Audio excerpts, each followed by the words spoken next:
feeling it, just pass it down.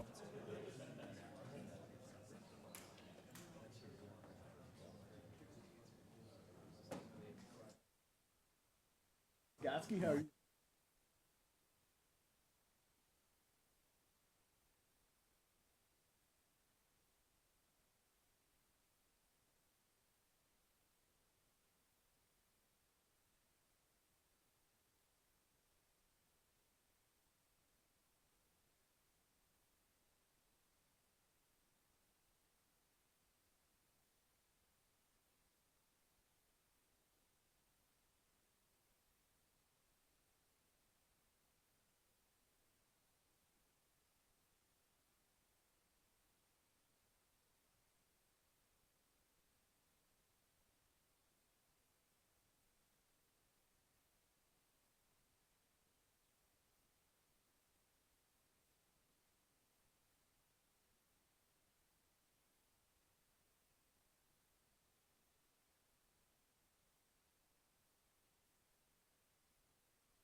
Well, good morning.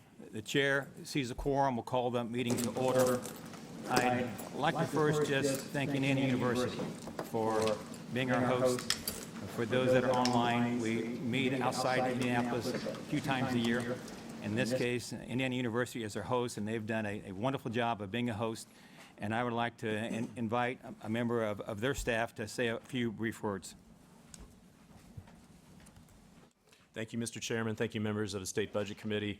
My name is Michael Huber. I serve as Vice President for University Relations for Indiana University.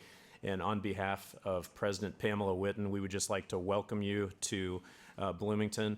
For those of you who were able to attend meetings yesterday, learning more about the growing economic ecosystem here, which includes our growing microelectronics economy, I hope it's been a good use of your time. We do appreciate your service, and we know you've got a packed agenda today. So again, if President Pamela Whitten were here this morning, she would just want to say welcome, and we hope you're enjoying these 2 days in Bloomington. Thank you, Mr. Chairman. Thank you for being our host.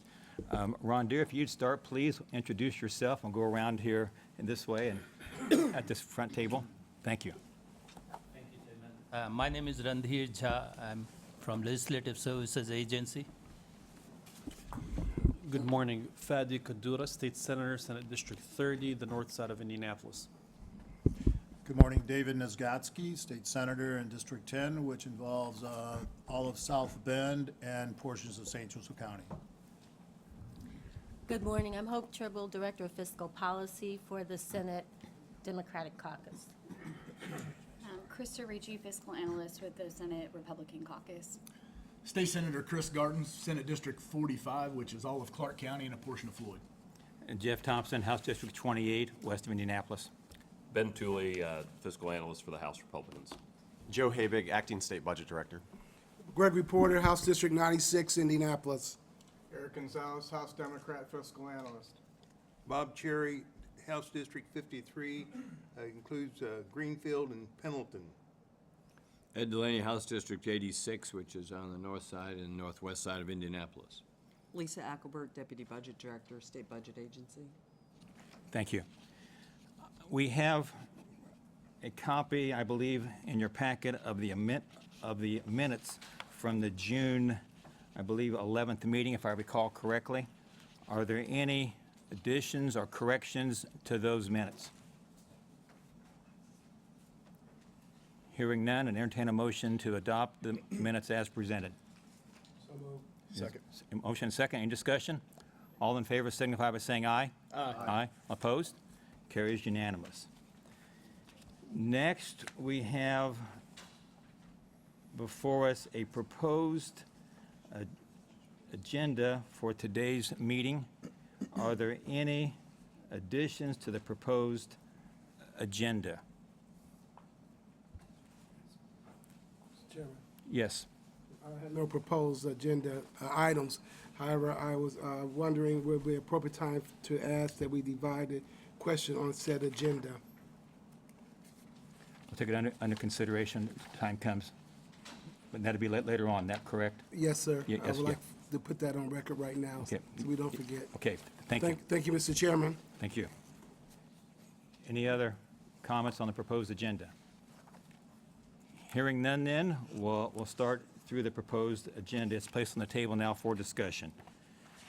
I believe the first thing we have is the Adjutant General. Please, if they come forward.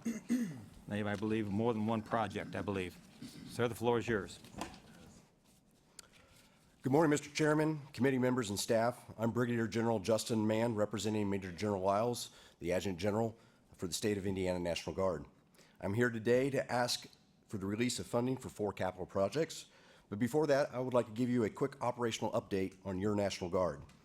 We continue to support efforts both home and abroad, with 483 soldiers and airmen currently mobilized. A key focus item is the support of our 38th Infantry Division headquarters, who is mobilizing in September for deployment to Southwest Asia, a second time in 5 years. Additionally, our 122nd Fighter Wing in Fort Wayne is continuing their transition to F-16s and expect completion towards the end of FY25, early 26.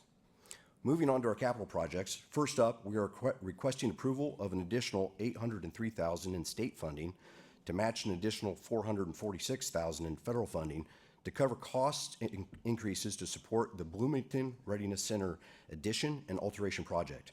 This will bring the total project cost to $9,637,000, including the previously approved amount. This project will be funded at a 44% investment rate for state and 56% federal funding. This project was previously approved by this committee in August of 23.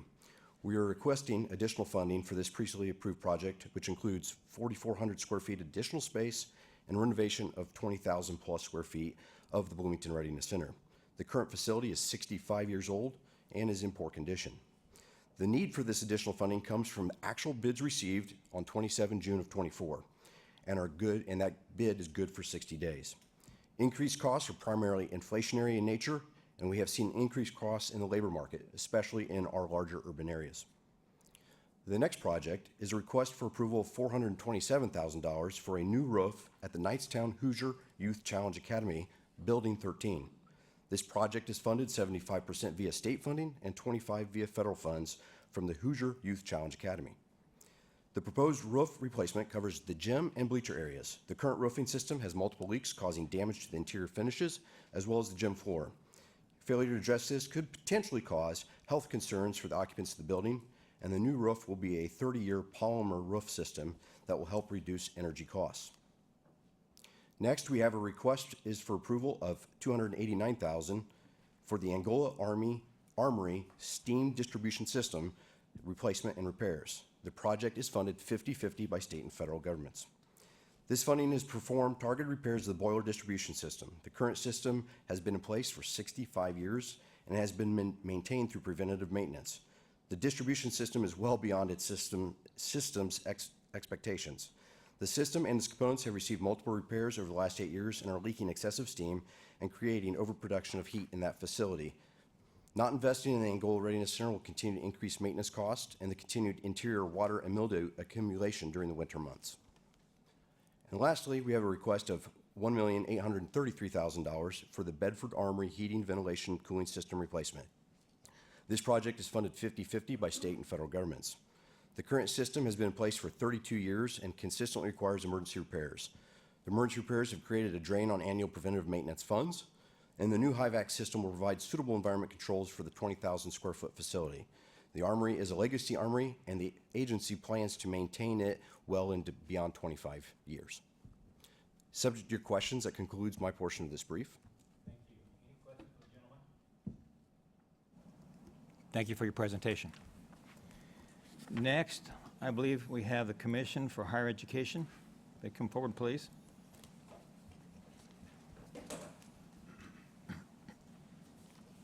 Good morning, Mr. Chairman, members of the committee. I'm Josh Garrison, Chief of Staff with the Indiana Commission for Higher Education, and I'm joined by President Huddleston. I'll let him introduce himself. Good morning. My name is Dr. Sean Huddleston, President of Martin University. The Commission for Higher Education requests a release of $2.5 million allocated for Martin University in the 2023 budget.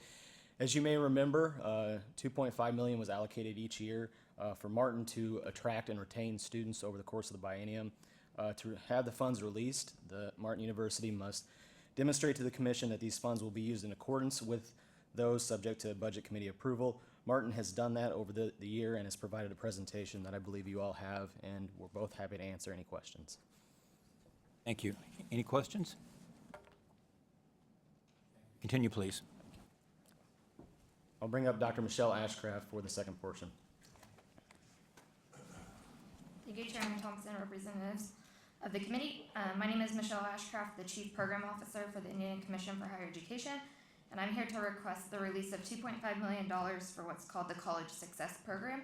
This is an item in the 2023 budget designed to support college success programs for minority and first generation and low-income students attending four-year public and private campuses in our state. You may remember last year we requested the release of these funds to fund college success coach positions across our campuses.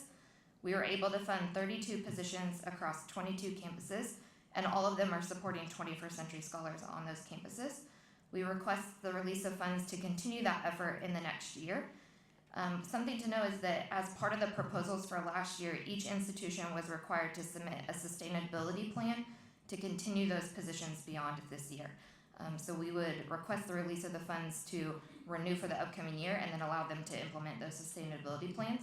While it's too early to know the impact of their efforts in terms of completion efforts, which is what they were designed to do, early indicators indicate that FAFSA filing is up as well as enrollment for many of the campuses. So we will be excited when we collect data later this year to see the impact on the completion for the current students that they served last year as well. Happy to answer any questions. Thank you. Any questions for the lady? Thank you, Mr. Chairman. Thank you very much for this update.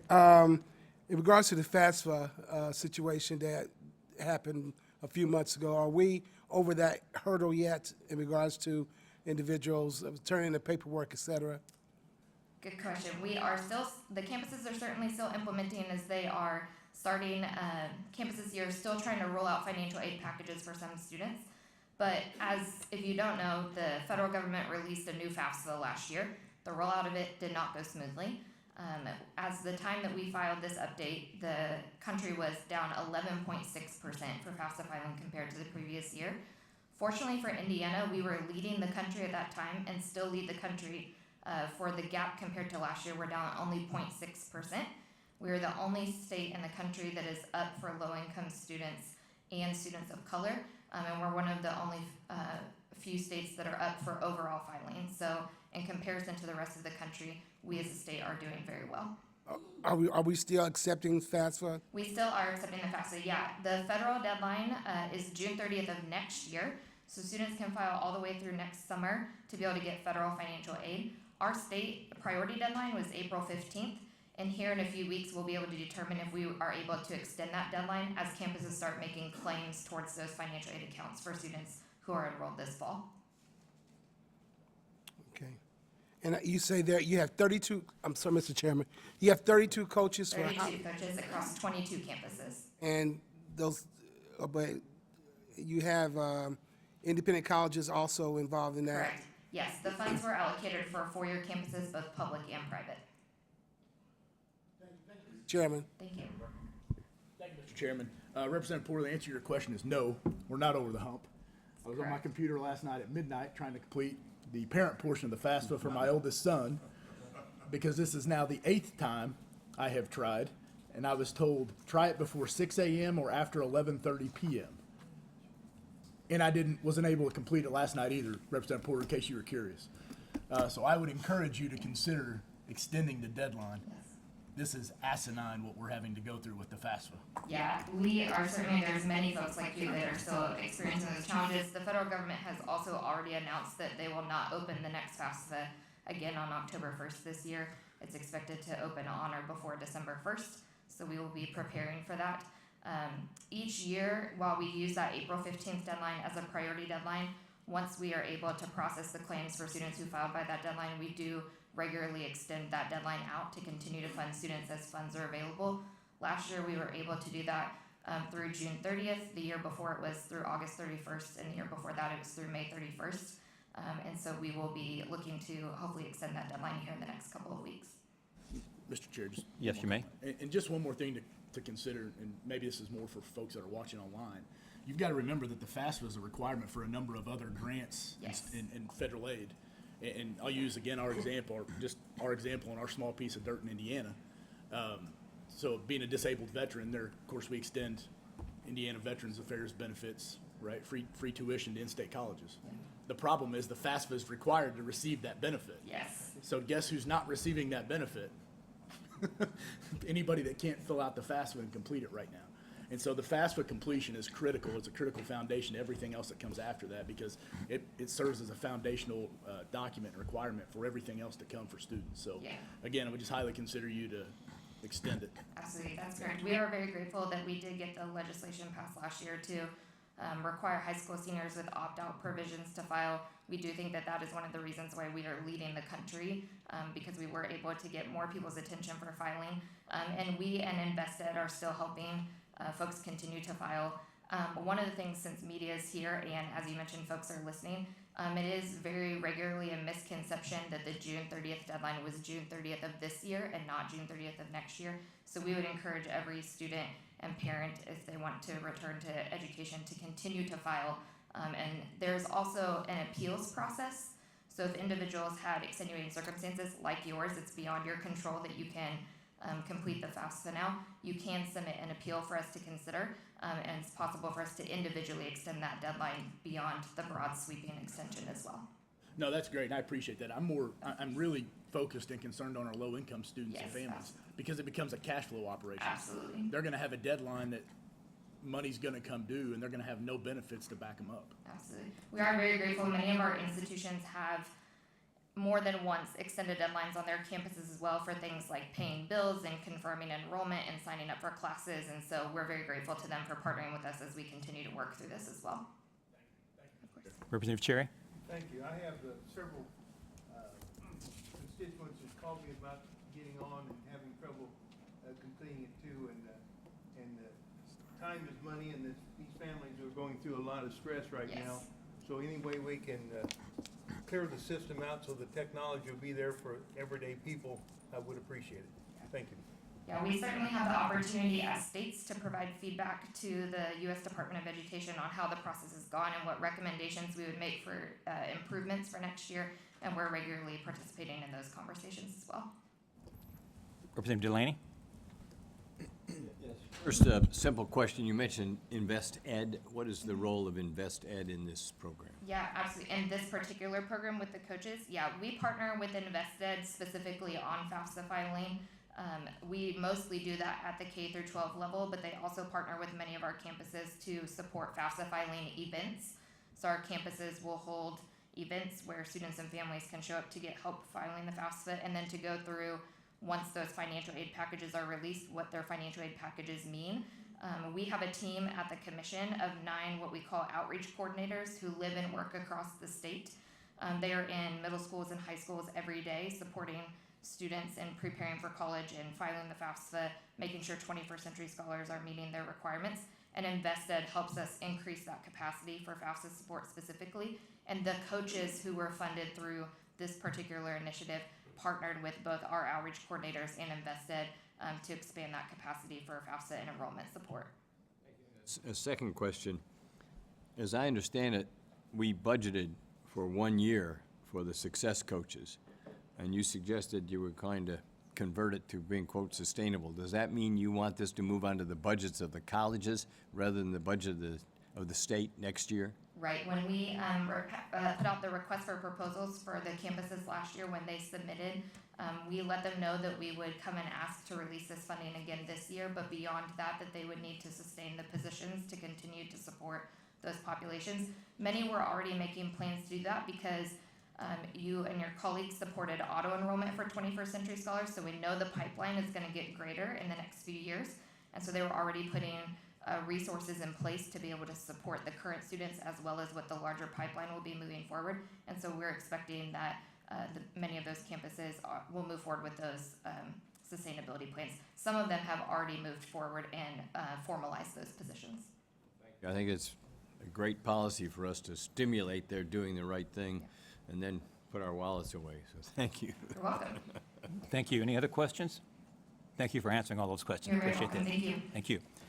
Next on the agenda, we have Department of Natural Resources. Come forward, please.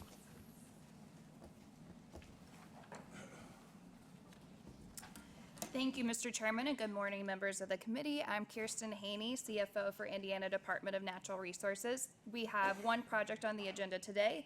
We're requesting the appropriated funding for Phase 1 engineering design for the Versailles Dam, which is located within Versailles State Park of Ripley County, Indiana. This dam was constructed in 1955 and has created a 230-acre impoundment with an estimated 2.7 million cubic yards of sediment being stored, resulting in roughly a 60% decrease of lake storage. Without sediment management or alteration of the dam facilities, the impoundment will completely fill with sediment. Thank you. Any questions? Thank you for presenting. Thanks so much. Next, we have Department of Corrections. Forward, please.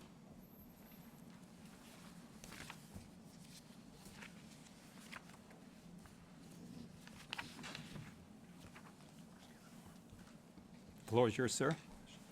Thank you, Chairman, committee members. My name is Bob Gibson. I'm the Deputy Director of Construction Services for the State of Indiana and Department of Correction. I have 5 projects for you to be submitted today. First is the requesting 5 industrial strength water heaters. They're actually water boilers for 5 units at the Plainfield Correctional Facility. The current water heater's been repaired beyond their natural use, so we have failures. One of the buildings is our individual housing unit. It was built in 1982. It houses approximately 154 incarcerated individuals. Our central and west dorms are virtually identical. They were built in 91. They house 168 incarcerated individuals each. Our restrictive housing unit has 30 segregation beds. This also houses our administrative segregation along with our suicide watch rooms. Our 5th is our HSU, our hospital building.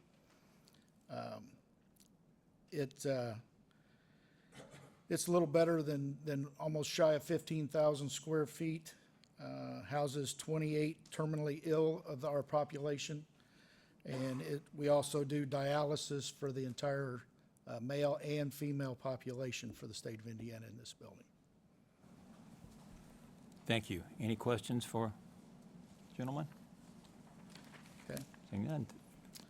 Our next is our Heritage Trails facility located at Plainfield. Asking for HVAC replacement in our administration building.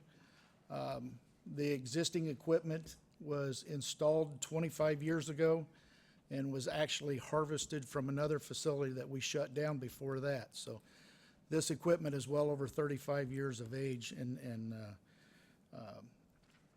it's just no longer accessible to be repaired. The administration building was built in 1893. It's approximately 8,500 square feet. It's a 2-story building, houses all of our custody staff, our administration staff for Heritage Trails Correctional. Any questions? Thank you. Continue, please. Number 3 is the Logansport Juvenile Facility.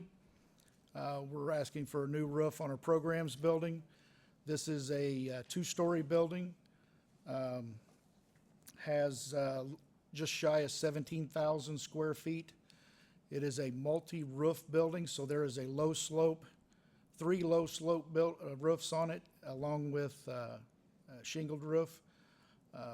It's a very steep roof on where the shingles are. We've had extensive testing done, cores, and there is a lot of moisture that's being held under this roof. So we're asking to have a new EPDM rubber roof put back in its place. Thank you. Any questions? Representative Porter? Thank you very much. In regards to this, how many buildings are on the correctional, on Logansport? We maintain 3. 3 buildings? Yes. And do you foresee roofing issues with the other 2 facilities? They've been replaced within the last 5 years. 5 years? Okay. Thank you. And how many square foot is this? It's just shy of 17,000 square foot. Okay. Thank you, sir.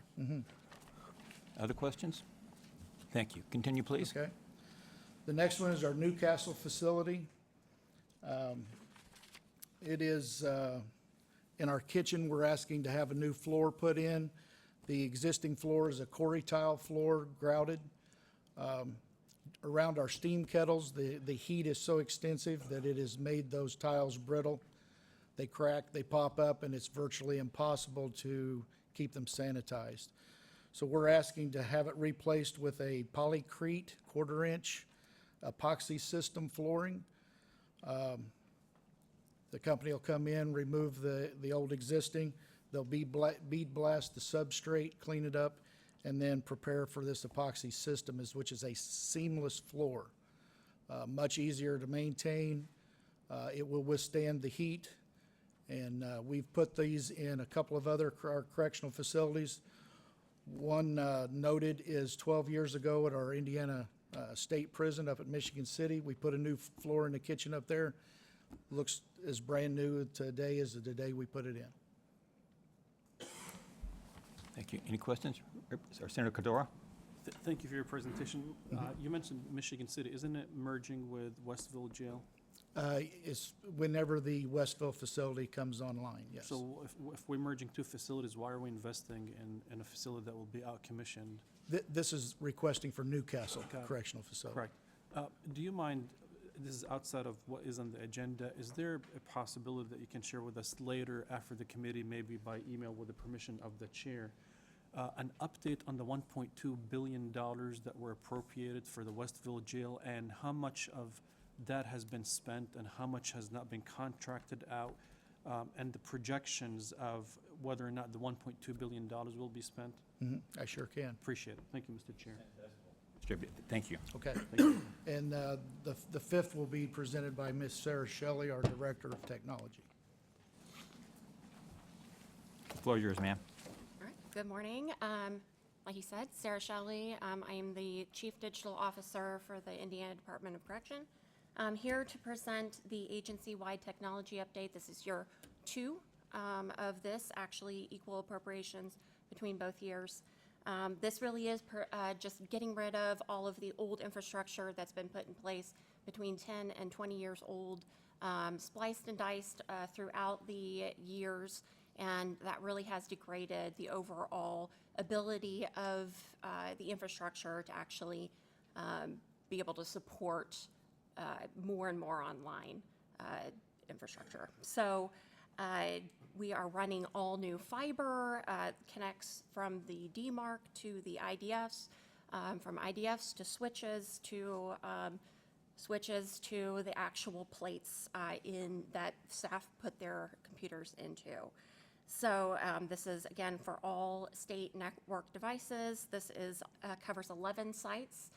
We have already started this project in year 1, and this is just to appropriate, again, for these additional 11 sites, which are generally smaller than the year 1 and have less needs. So this is 172 switches total, as well as 1,362,000 feet of fiber that we're running in this project. Thank you. Any questions? Thank you for presenting, thank you. both of you. Next, we have the Indiana Finance Authority. Come forward, please.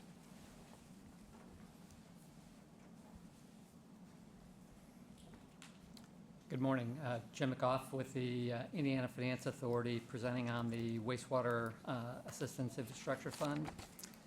This will be, I believe, the fifth year of the program. All of the past year's funding has been put into assistance agreements. So we've closed 31 loans totaling $86 million. And as required by the statute, 40% need to be put into loans with communities of 3,200 or less, and actually we're at 60% for that number. Thank you. Any questions? Yes, Senator Cordora? General question, thank you. Certainly. Can you confirm the date by which the study that the finance authority is overseeing for that could impact the LEAP project and other projects will be done? Certainly. The North Central Regional Water Study and the Upper Wabash Regional Water Study will be complete at the end of this year. So December timeframe? Correct. Yes, sir. Okay, thank you. Further questions? Can you please? The floor is yours. Good morning, Mr. Chair, members of the committee. My name is Sherry Seiwert, and I am the Program Director for the New Residential Infrastructure Fund. As you may recall, last year, there was $50 million that was approved through the last fiscal year to launch this new program. We awarded 13 loans to communities around the state, and we are currently looking at closing those loans. We should have most of them closed by year's end. We'll have a second round of funding available based on this appropriation October 15th of this year. Applications will be available and will be due December 15th. So I'm here to ask for the release of $25 million. Thank you. Any questions? Or Senator, yes, go ahead. Thank you, Mr. Chair. You said you awarded 13? Yes. To start? Yes. Can you tell us where? Yes, there's a report, I think, in the back of your packet that I submitted earlier this month, and all 13 are there. You may not recall, but the fund is divided. 70% goes to rural communities and 30% is to urban. So Indianapolis received an award, Fort Wayne received an award, Michigan City, 2 to Gas City, 2 to Clarksville. I'm doing this off the top of my head. Sorry. I should have brought the list with me, and I apologize. Jamestown.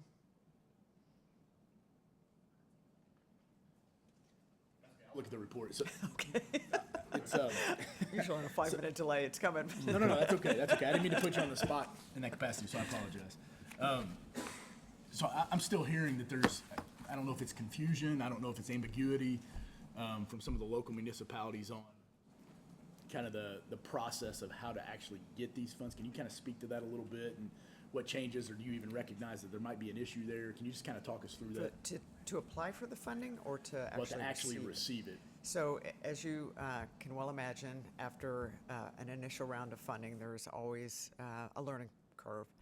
And so we are learning as much, I believe, as they are. And part of that learning curve is making sure that they fully understand the repayment, setting up a repayment process. And so it could be a housing TIF, it could be an existing TIF. Sometimes with those new housing TIFs, we're not going to receive revenue for the first 3 to 4 years. So we look to the developer to perhaps provide a letter of credit. So we're trying to be as amenable as possible to communities to help them work through a structured repayment process. And obviously we want to get repaid as well. Some of the pointed feedback I've heard is that I know in a lot of cases, or maybe all cases, locals have to really pass a resolution on the record to kind of enter into this. Correct. And I think there's some question from some of the locals on what does that resolution even look like, because there's some unknowns still even when they have to adopt the resolution. And so it's kind of this chicken or egg conversation in terms of how the process actually works. So we have, I think it will be a much smoother process with this second round. We have created an actual page where folks know the steps to take. We have a checklist that we will put out to communities in advance. So I think it will be a lot smoother. Thank you. Thank you. Other questions? Senator Cordova? Thank you. What is the interest rate that was offered on these loans to local So communities? it's based on the SRF interest rate matrix, and so it really depends on the community and their median housing household income. The range is roughly 2.6%. The max would be 3%. Excellent. And then the genesis behind the legislation and the funding was, we had debates on the Senate floor about whether this funding could truly help with affordable housing versus market rate housing. As you gave those loans to municipalities and they helped developers on the local level develop these units, The more near the mic, please. Yeah, okay, or just speak up. I'm sorry. Yeah, speak up. Representative Porter couldn't hear. is it working? I misspoke. Project. Yeah, project your voice, Sure. please. Thank you. So as far as the housing units, is there a requirement in the agreement with the locals or with the developers that there should be a certain percentage of these units to be affordable units? There is not, no. Based on the statutory language, it really depends on what the community tells us what their need is, and so they must submit a housing market study that's been completed in the last 5 years, and within that, they need to tell us what type of housing their community truly needs. Is it rental? Is it single family? What is that income cohort that they really need to direct the housing to? I appreciate that. And final question, to your knowledge, is any of the money that we appropriated that went to that in the form of loans to the local communities, have any of these savings to the developers for taking care of the infrastructure been passed on in the form of savings to the tenants or to the homeowners? It's a great question, and we will know that a year from now. By the time we close the loan, they break ground, build the housing. One of the reporting requirements will be to demonstrate the cost savings associated with that housing project. Appreciate it. Thank you. Thank you, Mr. Chair. Thank you. Yes, Senator Garton? Yeah, thank you, Mr. Chair. Senator Cador, just in a little bit of response, in terms of savings, it's important to note a couple things in the residential piece. One, I have yet to hear anybody define affordable housing. Sorry. There's literally no definition to affordable housing. So that's one thing we've got to acknowledge. And then that's different depending on where you go. Affordable housing in Carmel looks significantly different than affordable housing in Clark County. Right. And we've got to acknowledge that. The other side of this, though, too, if memory serves correct, when we were debating some of this on the floor, and again, just important to note, in terms of savings, a lot of times this isn't even what that's about. It's about these houses not having been built at all because the infrastructure couldn't have been provided for. And so I think everybody acknowledges, regardless of price point, we're in a housing crisis, right? Across all price points. I can't remember the last study, but it's over 10,000 short in Indiana. I mean, even more than that. I can't remember the actual number, but so a lot of this is just about actual supply. You know, there's Hoosiers that need houses right now, but there's just nothing available. A lot of that's for interest rates. There's a lot of inflationary pressures, right? There's a number of reasons, but these projects a lot of times have nothing to do with savings. It's get houses on the market, get houses up, and without that infrastructure piece, we wouldn't have been able to bridge that gap at all. No, if I may. Of course you may. I fully agree with you, Senator Garten. I think that's a joint interest, I think, across the political aisle that it's a national crisis with housing. And you're absolutely correct. I think different communities have different definition of affordable. It could be $600,000 home means affordable in Carmel, but maybe $200,000 in Indianapolis. I don't know that anybody would agree $600,000 home falls into the affordable category. I don't know what that threshold is, but I don't know that anybody would agree to $600,000. Well, I use that as a hypothetical because in some communities' perspective, based on housing demands, that could be the threshold for them. And that's why we debated in the legislation if there should be a threshold. In my work with the city of Indianapolis many years ago, the average median income for a family, there are national studies and working with the housing authority and all of that. You look at your metropolitan statistical areas, the MSAs and so on, and based on income, you tend to define what is the average need and how much people can afford.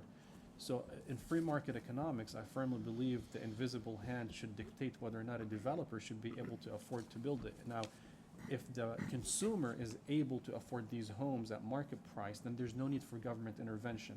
So the fact that the government intervened, that means that the market is not working at the regular market rate. So all I'm trying to say is that we have a joint, I fully agree with your statement. I'm just thinking beyond today's meeting and beyond today's scope of discussion, I wonder if there were many good investments that the General Assembly have done that I support, including Ready Point 1.1, 1.0, 2.0, that included a housing dimension. But because it's a crisis across the state and the nation, I wonder if there are creative ideas to have the revolving fund with more funds in it and maybe at even lower interest rate. If it's state-funded dollars, let's not make money out of it, have a 0% interest rate given as a loan to the locals, and figure out a way in different communities how we can subsidize, help the developers so that we can also pass some of these savings. But I fully agree with you, it's a joint interest, and I look forward to working with you on that. Mr. Chair, Yes, sorry, go just ahead. real quick. Senator Kador, I appreciate that. The only thing I would say is anybody that's getting a loan, government's involved from a regulatory standpoint. Because you have regulators that are regulating banks and putting downward pressure on the financial market at the bank level. Correct. And so that's where government involvement really starts in this space if you Yeah. if you really want to get to the crux of it. Yeah, you're right. Appreciate it. Senator Skoski? I would just like to add, I think it's so many aspects of what we do, how we work cooperatively together. There's so many problems that we're facing. It is the aging infrastructure. In many cases, it's just trying to afford the replacement of the utilities to create this affordable housing. So with some of the programs we've already begun with, like the lead replacement lines and the separation with the CSOs, that's going to play a big difference, because sometimes it's just exorbitant, the cost to just replace these lead service lines or the sewer lines. That is going to bring down the cost of housing too. So when we do these things in conjunction with each other, I think we're going to be moving along a much more amiable path. Thank you. Further questions? Can I, Senator Garten, if I could just? Yes, go ahead, please, yeah. My colleague was kind enough to share with me, Fort Wayne, Goshen, Ocean, Auburn, Gas City twice, Jamestown, Vincennes, Churubusco, Indianapolis, Clarksville twice, and Michigan City. For the record, I had it. I just wanted to make sure that everybody else understood where it was. So, Understood. Again, sorry, I didn't mean to put you on the spot. I apologize. Laney? Thank you. Mr. Chairman, I have to note that Representative Garten's acting like a lawyer with that maneuver. I kind of get a kick out of that. I got the list. Why don't you tell me what's on it? I appreciate that. Here's my question. We're talking about savings. Tell me where I get this wrong. The state is providing low-interest financing for sidewalks, roadways, and so forth in housing developments, right? Correct. It's Okay. that loan is to the municipality. Right. And we're going to get paid back by the TIFs. That's one source. Okay. What are the other sources? It could be user fees. Okay. It could be a portion of the developer. They signing a letter of credit, so they too could participate in that Okay. payment. And when the homeowner or the apartment owner, if it's owned by an apartment company, when they pay their property taxes, some goes into the TIF. Yes, And that pays you back. correct. Okay. The savings really is only the interest rate spread, right? That's all you're really saving. Okay, I want to make Roughly that sure. 5%. Okay. All right. Thank you. Thank you. Further questions? Thank you. Thank you. Next, I believe we have the Indiana Department of Transportation. They'd come forward, please. Floor is yours, sir. Morning, Mr. Chairman, members of the committee. Steve McAvoy, NDOT Statewide Facilities Director. I have 6 projects for you today. First project is a request for $926,960 to construct 9 pole barns or storage buildings across the state. We've got 5 pole barns to build, 2 in Vincennes District, 1 in the Wanata Unit, 1 at the Seymour District, and 1 at the Madison Morris Unit, 1 shelter house in the Vincennes District, 1 lean-to in the Greenfield District, 1 brine building in Bluffton Subdistrict, and 1 temporary salt storage building in the Roselawn Unit area. All of these structures are essential for protecting NDOT assets. They will store tow plows, various equipment such as loaders, tractors, brine systems, and to keep them out of the weather and extend their life. Questions? Continue, please. Second project is a request for $964,060. This is to replace some roofs across the state. We have 7 different locations. The first one is at the Greenfield District. It's our paint building there. It's 56-year-old roof needs replaced. Another Greenfield District complex, our admin storage building is 56 years old, so it needs to be replaced. Bloomington Subdistrict has a 34-year-old membrane roof that needs replaced. Winnemac Logistics Building is 27 years old, membrane roof that needs replaced. Madison Unit is a 26-year-old asphalt built-up roof that needs replaced. Madison Storage Building, 26-year-old metal. And the Columbia City Unit has a 24-year-old membrane roof that needs replaced. So all of these roofs have various structural issues which need to be addressed by re-roofing. Some or most include missing shingles, could be wet insulation, rotted roof deck, sheeting issues, roof purlin damage, and continued deterioration would force the closure of the buildings. Any questions? Question. Yes, sir. Representative Porter? Thank you, Steve. Thank you very much, Mr. Chairman. I ask these questions quite frequently, and you have 6 projects.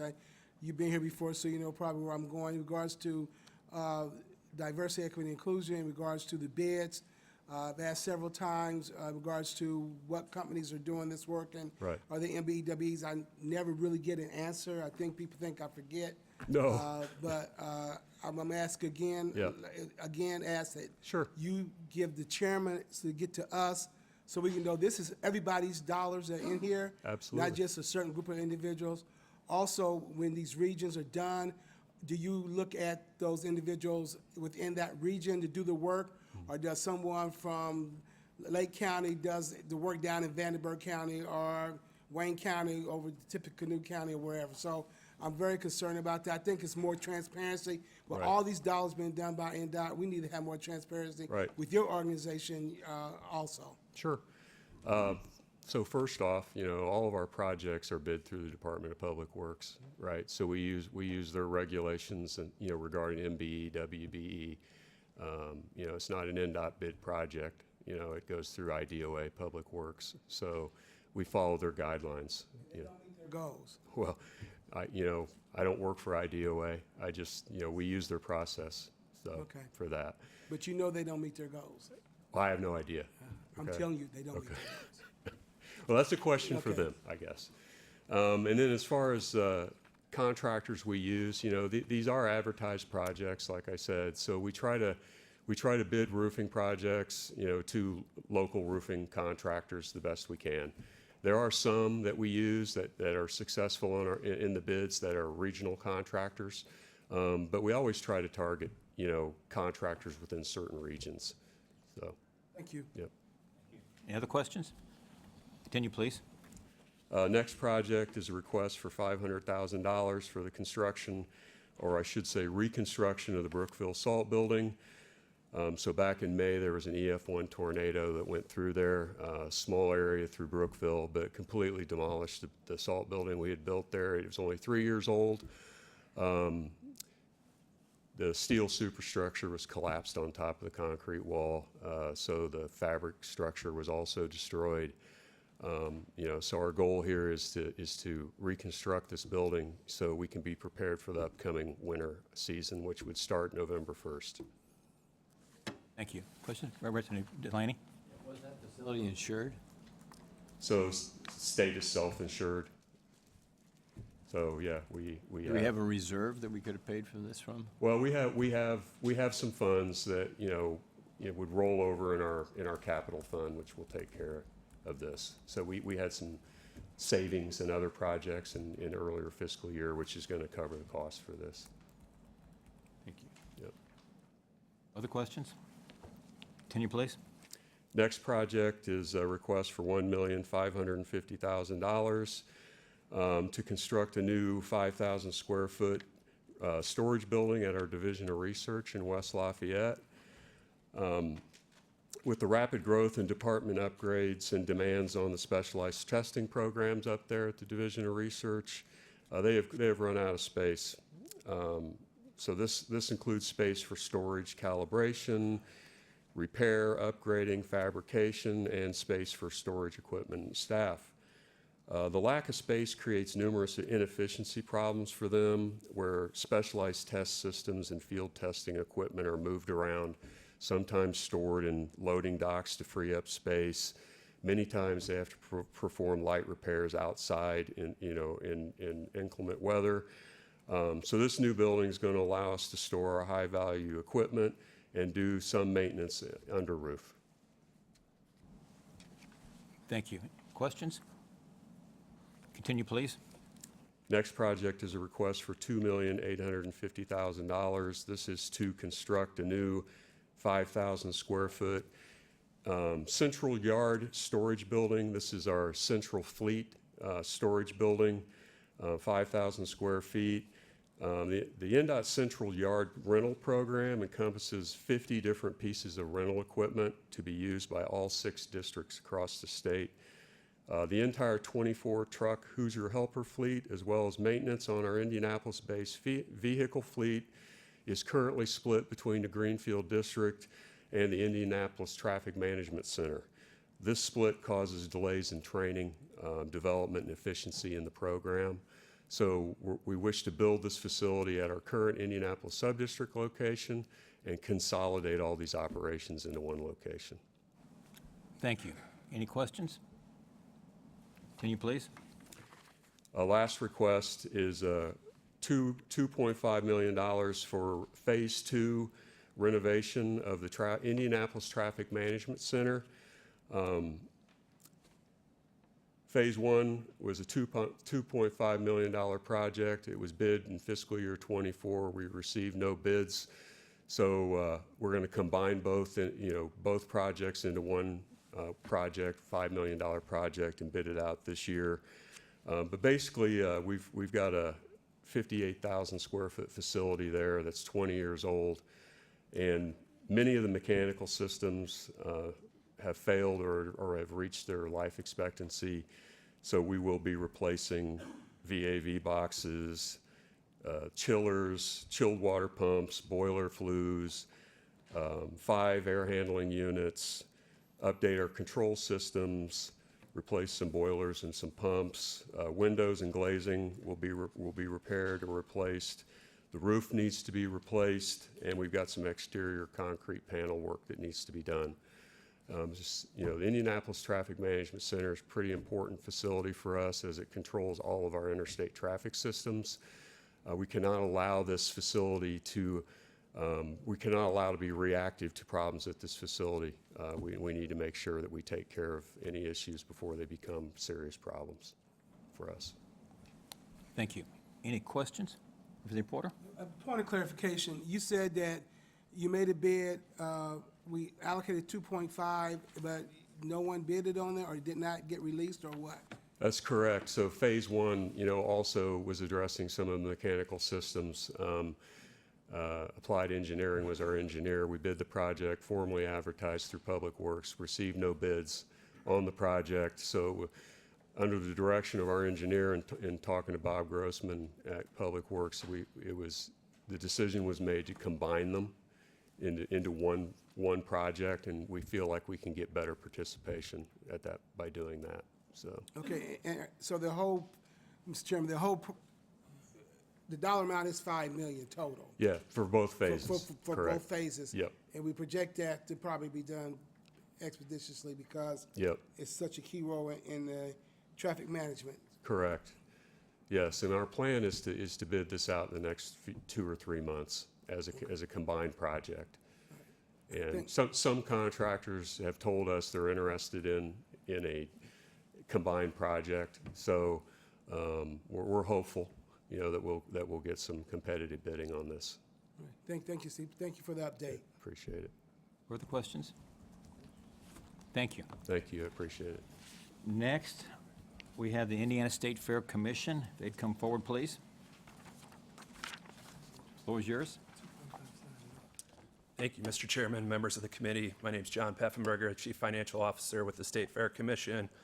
Several R&R requests on your agenda today, items number 21 through 26. The first of which is for $400,000 for repairs to electrical switches and devices on our campus, requesting the release of funding to replace toggle switches, wiring devices, based on our facility maintenance assessment to replace end-of-life systems and devices on various facilities, including in the Communications Building, Harvest Pavilion, Indiana Arts Building, Pioneer Village South Pavilion, and the Administration Building.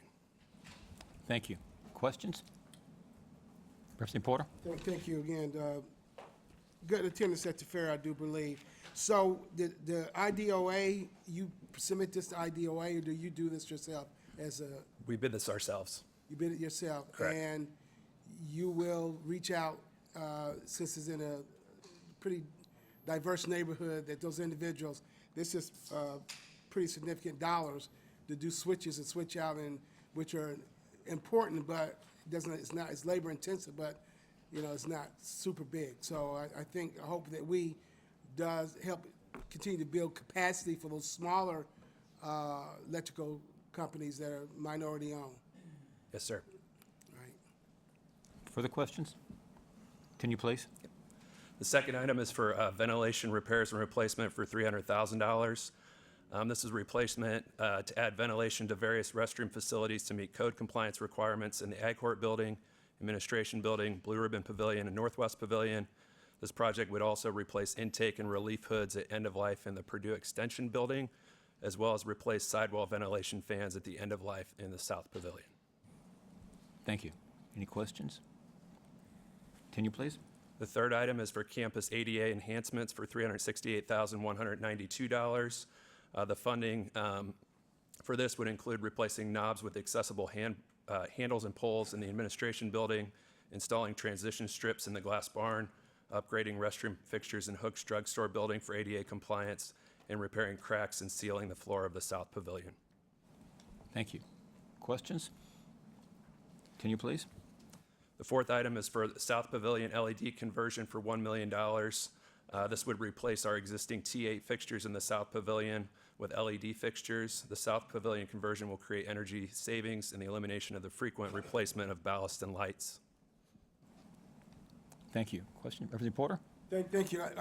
The Rural Caucus, we were out there, yes, I'm part of the Rural Caucus, last week. And the South Pavilion, could you tell me which building is that?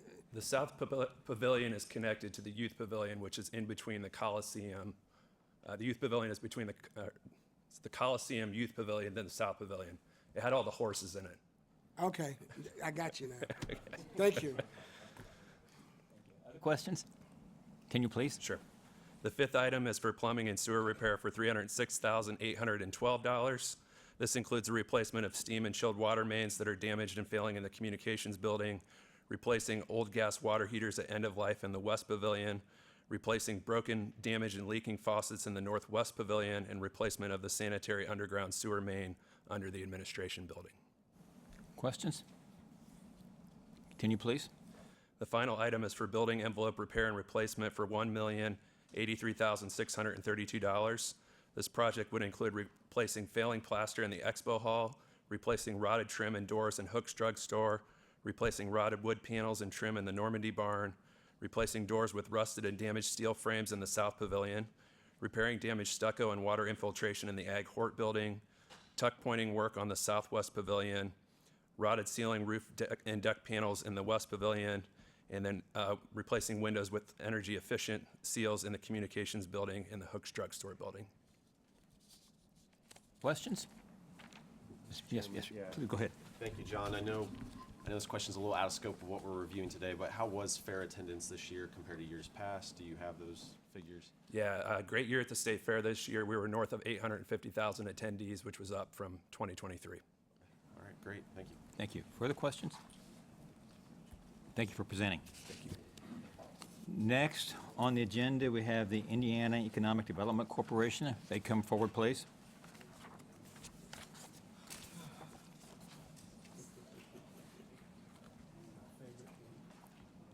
Floor is yours. Thank you, Mr. Chairman, members of the State Budget Committee. My name is Mark Waskey, Senior Vice President and Special Counsel to the Secretary at the Indiana Economic Development Corporation. We're here to present a number of projects for your review today.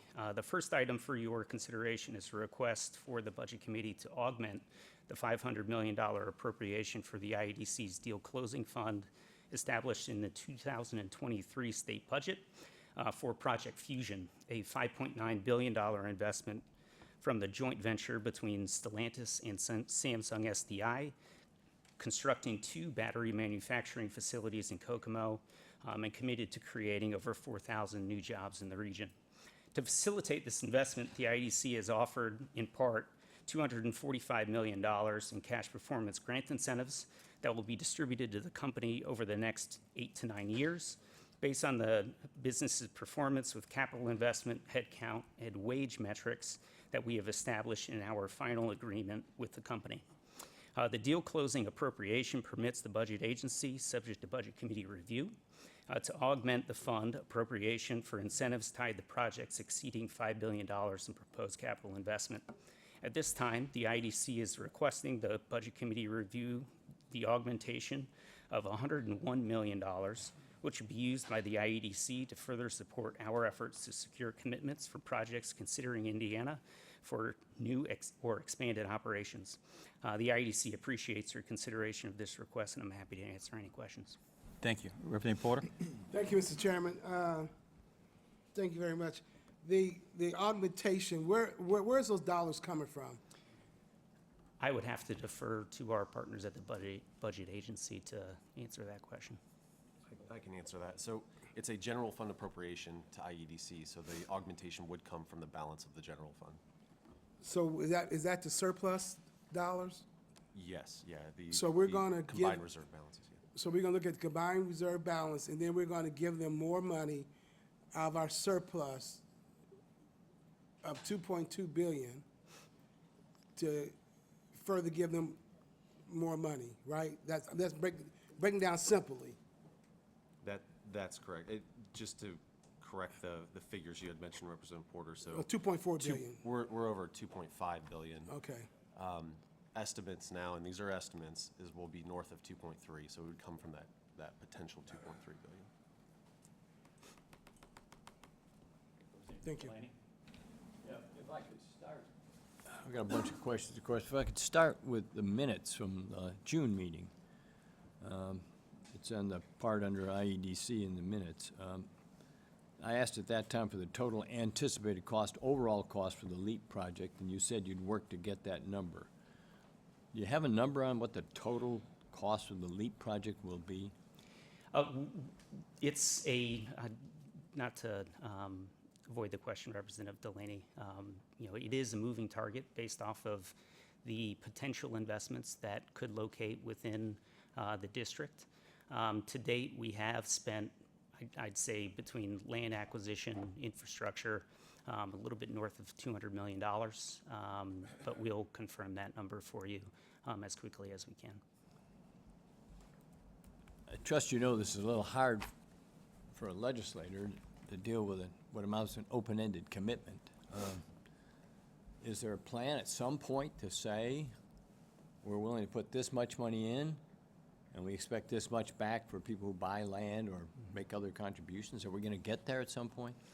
Our vision and strategy for this is between the land sales that we would complete with companies that would be locating within the district, that they, along with the new revenue generated from those facilities, would cover the state's expense and provide a positive return on the state's investment long-term.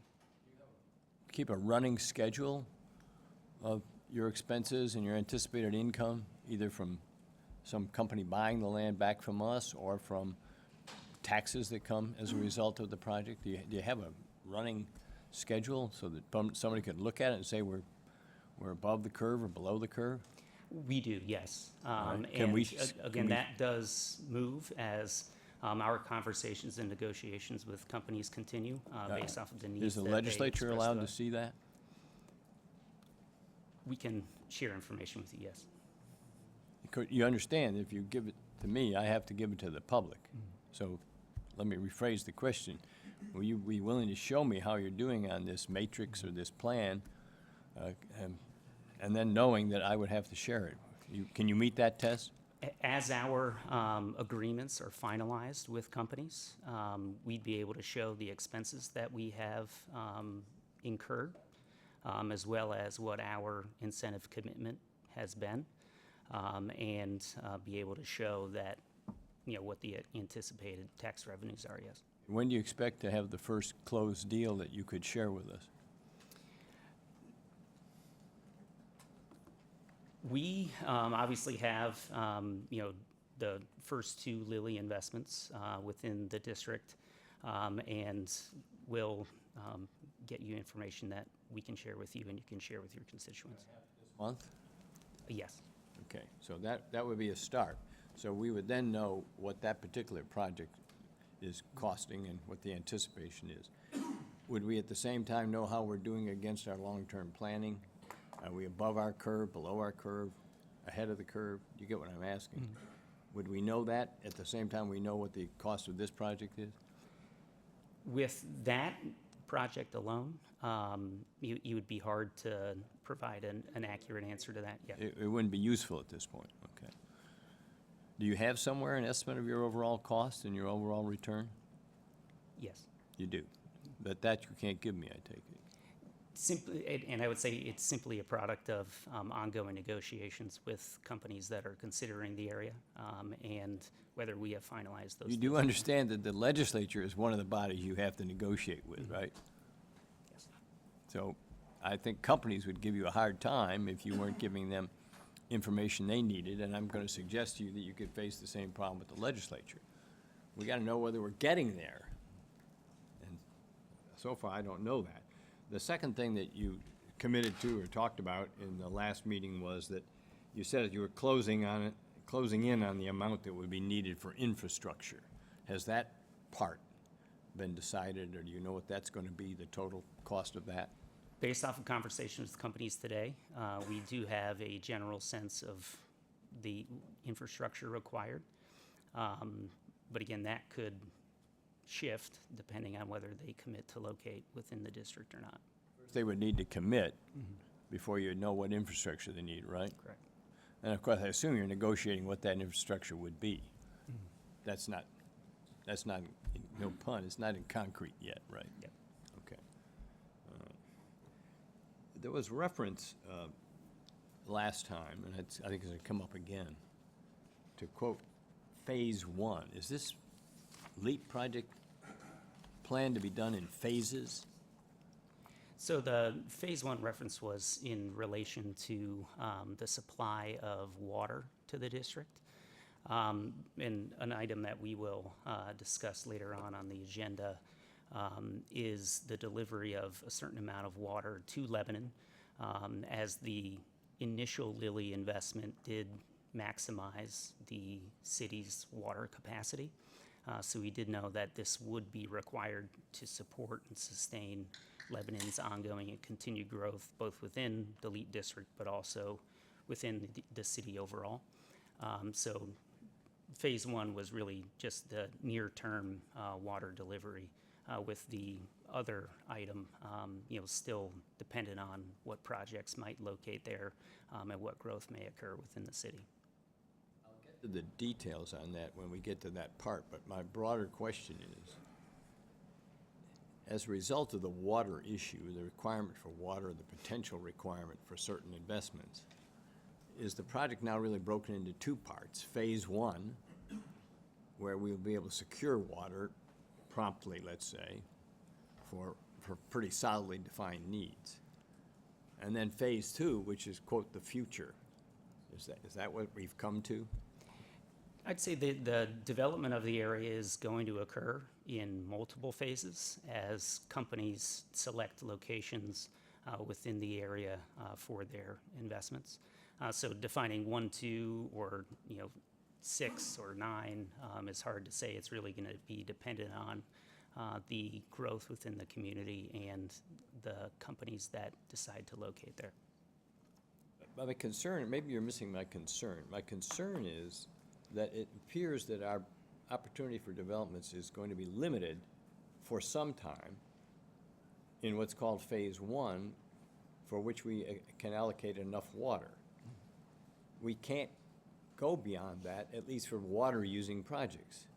Is that, you're nodding your head yes. So there is going to be a phase system.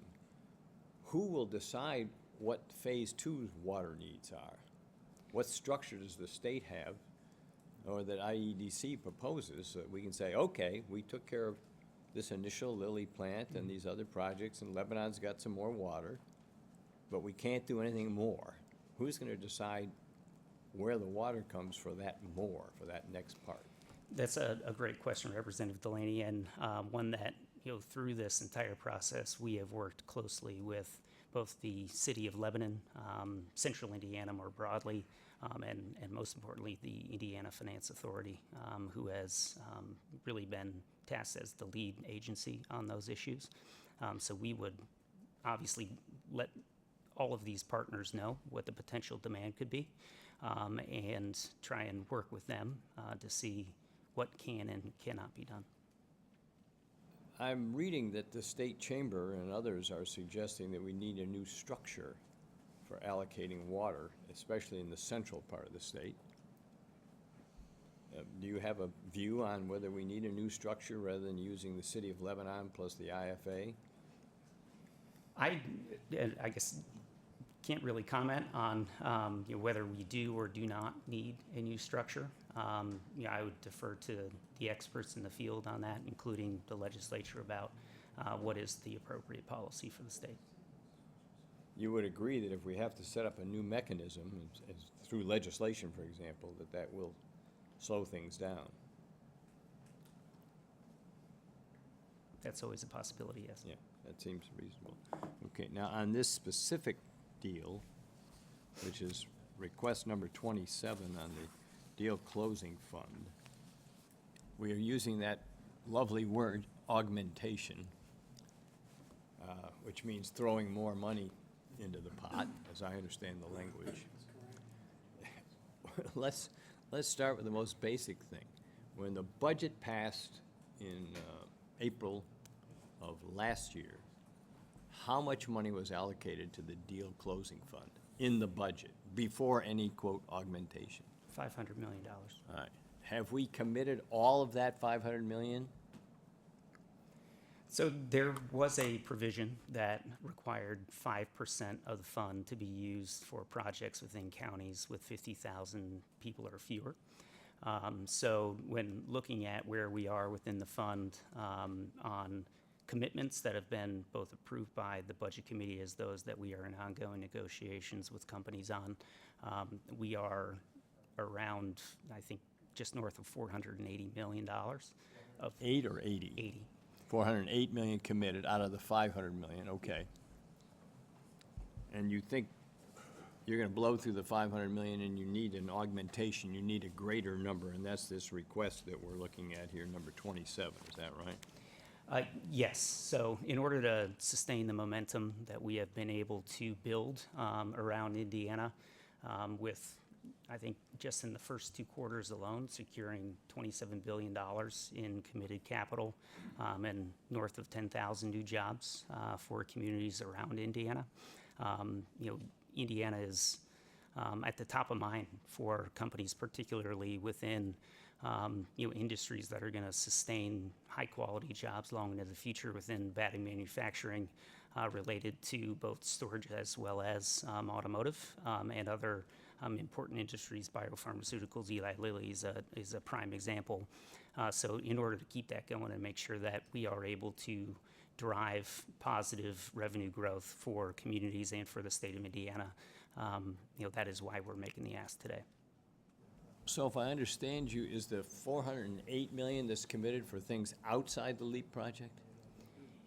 There have been some funds out of that 500 that have gone to projects outside of the LEAP district, Fusion being one, the Stellantis SDI project, as well as GM in New Carlisle, NTEC in Terre Haute, among others. So of the 408 million, how much has gone to the LEAP project, how much has gone to these other projects? I will have to get you that specific answer. I don't know it off the top of my head, and I don't want to misspeak. And this is happy from my point of view, that we're having a lot of success getting a lot of investment outside of the LEAP project. And that's putting pressure on you, if you want to fund the LEAP project, to come in for an augmentation. That's what we're doing here, right? It's an overall strategy for the state. This is one component of it. And we are seeing a significant amount of interest, obviously within the LEAP district, but also the state of Indiana as a whole. If I understand it, we had a conversation yesterday, and I thank you for that. Of this 245 million, about 100 million is going to be actually augmenting the business promotion fund, and roughly 120 is directly for the deal closing fund. Is that right? That's correct. Okay. All right. Thank you. Senator Miskowski? Thank you, Mr. Chairman. Mark, thank you for presenting today. I think Representative Delaney did ask a couple of questions that would be much more helpful for me also, just having a great understanding of where the wherewithal of the augmentation funding became possible, and that was provided for in, was it in 1001, or was it a separate piece of legislation? It was within the budget line item, yes. Right. So, and I think it would be very helpful for me too. I know we talk a great deal about the LEAP district and so how many dollars are going there. It would be very much helpful for me if I could begin to see, like a tree, to the extent possible, just how some of these other funds are being distributed throughout the states. I am aware, or throughout the state. I am aware that New Carlisle received a fairly good portion of that, but it would be nice to see that branching out to the extent we could, and I'd appreciate that very much. Happy to provide that to you. Thank you, Mark. So a couple of questions. So first, the 3 subsequent projects that you're about to speak about are equal in total 101 million. That's correct. So I think to confirm to the public so that they understand what happened here is that you chose to fund these 3 projects, which effectively leaves a 101 gap for Project Fusion, so that you can leverage the language in 101 to come back to this committee to ask for augmentation. The language in the budget allows the IEDC to come to the Budget Committee Correct. for projects that Correct. have investment over $5 billion. Let me say it differently. If you give the 101 to Project Fusion, you will not have 101 million for the other 3 projects, and you have no other revenues to fulfill these obligations, and you had to wait till the 2025 budget session to come and ask for that. Is that correct? Because of the number of projects and the amount of investment that's being made in the state, we have, committed the funding that was initially provided by the Correct. legislature to the IEDC. So it's taking advantage of the language to move projects to other smaller projects so that this allows you to come back and ask for $101 million that were not initially appropriated. So this way, it maximizes your ability to fulfill the 3 projects and still Project Fusion at the same time. Isn't That's that correct. true? Yes. Great.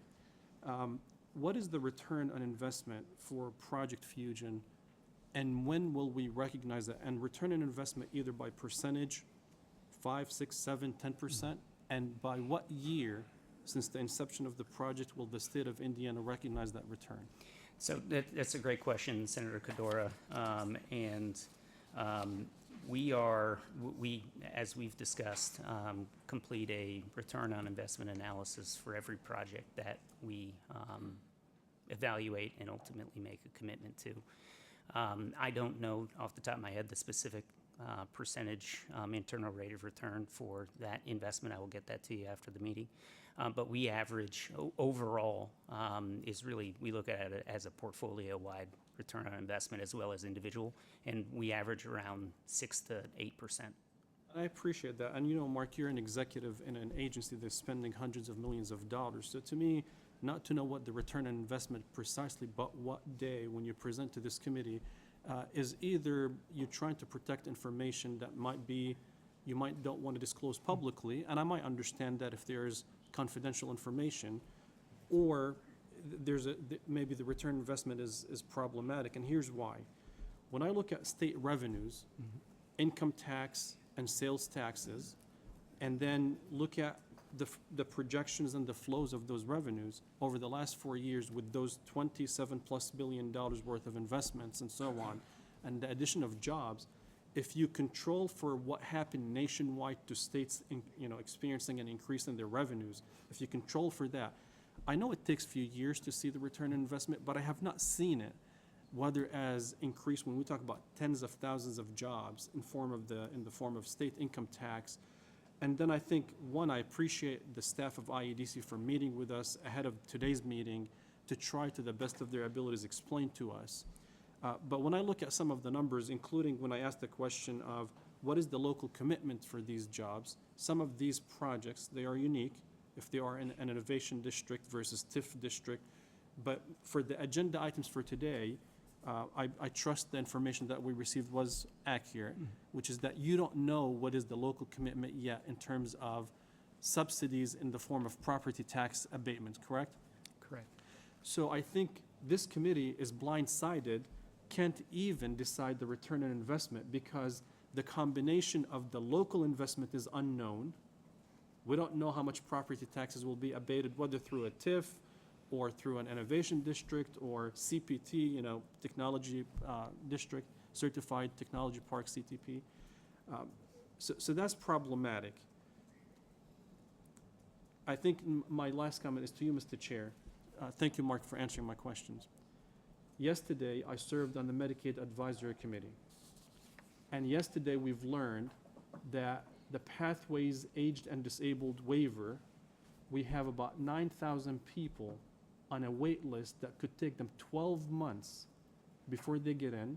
And on the health and wellness waiver, we have 4,000 people who will wait up to 3 years, Hoosiers, to get critical healthcare services. Historically, when we've asked for extra money to deal with crises, we were told we need to maintain the reserve at a certain level to maintain the state's AAA rating or credit rating. I'm perplexed. I know that legally the language authorizes IEDC to come today, so they are within the boundaries of what we authorize them to do. But the question that I raise as an alternative member in this committee that can't vote is, I think, appropriating $101 million, augmenting $101 million, at a time when we have a crisis by which Hoosiers are contacting us from corner to corner across the state, Republicans and Democrats. And we shared some of these examples yesterday in the Medicaid Advisory Committee. And we are unable to help them because of budgetary concerns. Then we show up here today and ask for $101 million augmentation for economic development. It really reflects values, budget values, that Hoosiers look at us and say, where are your values, where are your priorities? I don't think that this committee alone, absent the engagement of our entire General Assembly and colleagues to come up with the priorities through a budget process, but I'm personally uncomfortable with augmenting projects on the fly just because language in the 1001 allowed them to do that when we have other crises and priorities in the state of Indiana. I'm not trying here to make political points. I'm sincerely concerned. I urge you to watch the meeting from the Medicaid Advisory Committee yesterday to hear the concerns of Republicans and Democrats who shared it with the committee of how much volume we're receiving from people saying we have a crisis in Medicaid. So I say it sincerely, Mark, this is not against IEDC. I do support economic development. I think many of my colleagues in this committee have shared a lot of concerns about the investments in the LEAP project and other, and I'm here a voice. That's what I can do today, is just to raise concern that we have other priorities that are unfulfilled at a time when we're augmenting a project that we don't know how much the return is gonna be, when we're gonna get it, we don't know how much the locals are putting into it, and we are asked to augment that today. Appreciate it. Senator Garden. Thank you, Mr. Chair. I've got a couple questions, Mark, but I want to directly respond to Senator Kador's sort of comparative. Appreciate your perspective, but the difference between the Medicaid miss and IEDC is IEDC is paying the money back. Medicaid's not. So there's a big structural difference there that I think we have to acknowledge as the General Assembly. So I want to say that. Appreciate your perspective, but there's a significant difference from a fiscal perspective. So Mark, to that point, and I just want to kind of reiterate, I don't think we can overstate that. I view this very much at a macro level as a cash flow operation. Is that a fair assessment? Yes. And so this money will be paid back. Do you have a sense for when?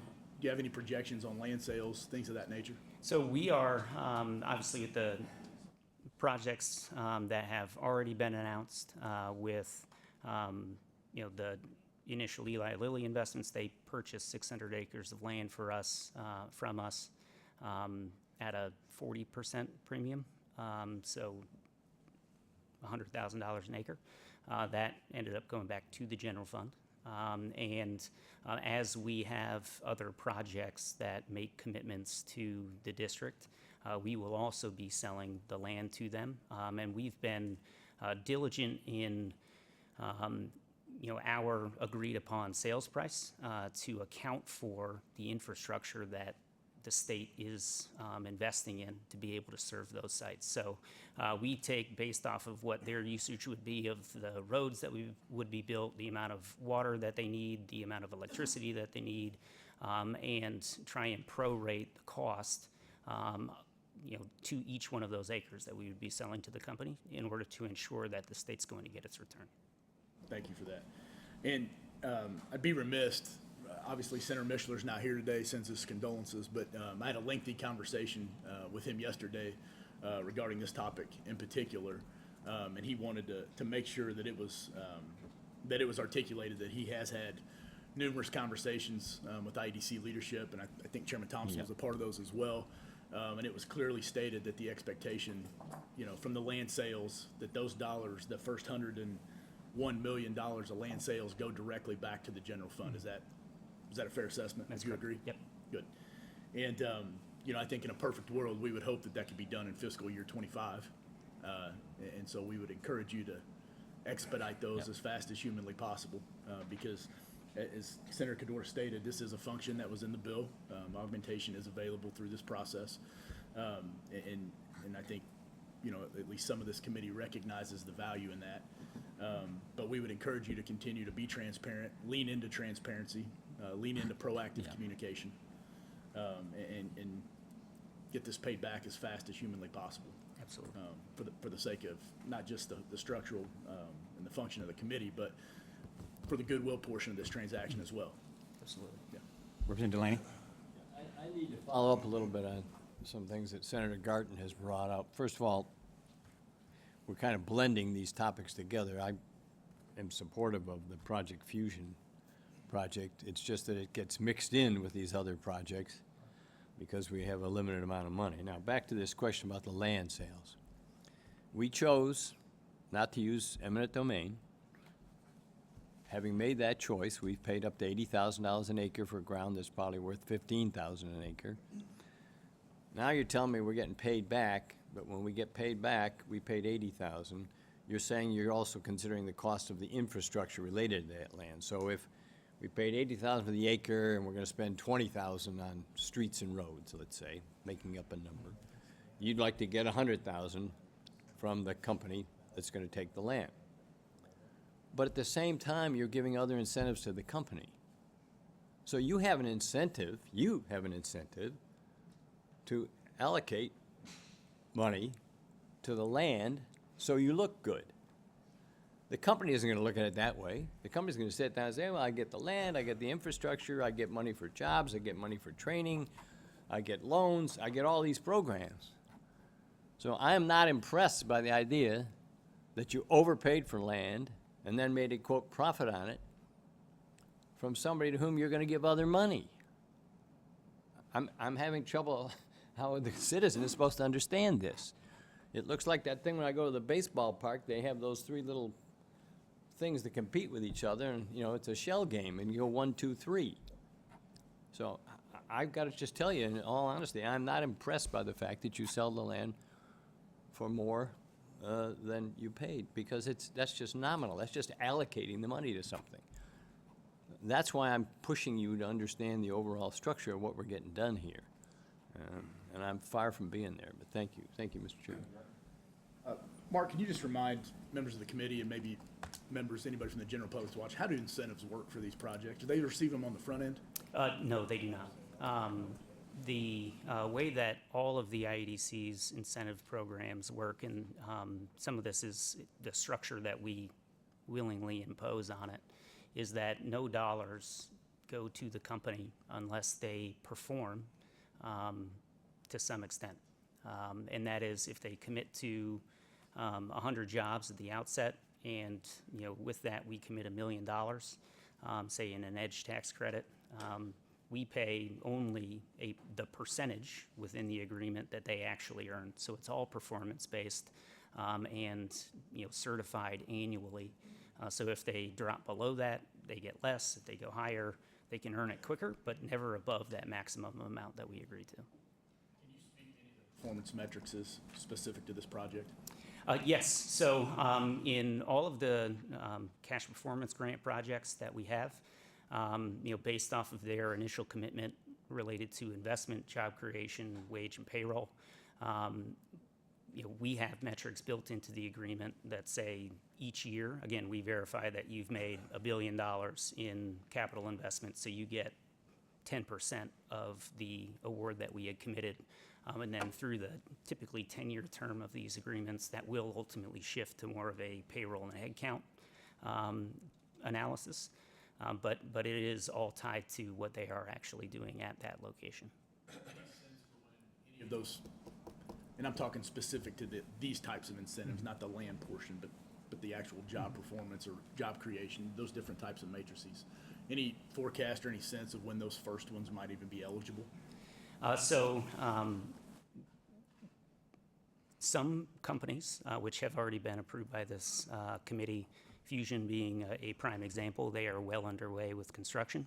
And with that, they have submitted their initial certification request to the IEDC this year.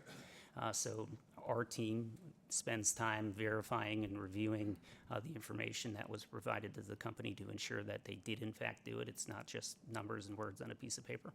And then, based off of that, we would then certify that grant and provide a portion to them. But in terms of like job creation, average wage, those types of measurements, we're talking years down the road that the folks would receive incentives for that, because you have to verify that first. So they typically have somewhere between a 3 to 5 year hiring ramp schedule. So they can earn it as they do hire people year over year. And then, our expectation is that they then, at a minimum, keep that steady through the term of the agreement. And Mr. Chairman, I appreciate it. Just yes. one more comment. And I just don't think that's a point that can be overstated, because I do think there's some confusion out there that we're throwing all this money at all these companies on the front end, and what if they walk, and what if they don't hit these performance metrics and things of that nature. That's just not the structure of the agreement. Is that correct? That's correct. Yep. Okay, thank you. Thank you. Yes. On a double, that actually something Senator Garten said accurately, which is the last sentence, that these are performance-based grants. They're not paid upfront. But in my 4 years in the General Assembly, I have yet to receive a report not only about the rosy picture of investments, and I've requested that yesterday from IEDC, this has been multiple times, because these investments, as Senator Garten said, take 3 to 5 years before they start materializing. I asked for a report to show us how many companies, after 3 to 5 years, walked away, even those performance-based or grants, that they walked away for whatever reason. They left the state of Indiana, they shut doors, they changed operations, they defaulted on their commitment. So there's not a report that I'm aware of, aside from the annual report that IEDC publishes. And we don't get a negative report to this committee to say, we're sorry to report to you that in the last 4 years we made X, Y, or Z deals, and here's how many of them decided to change their commitments. So it is true that we would have not paid more in performance grants because it was tied to their annual performance.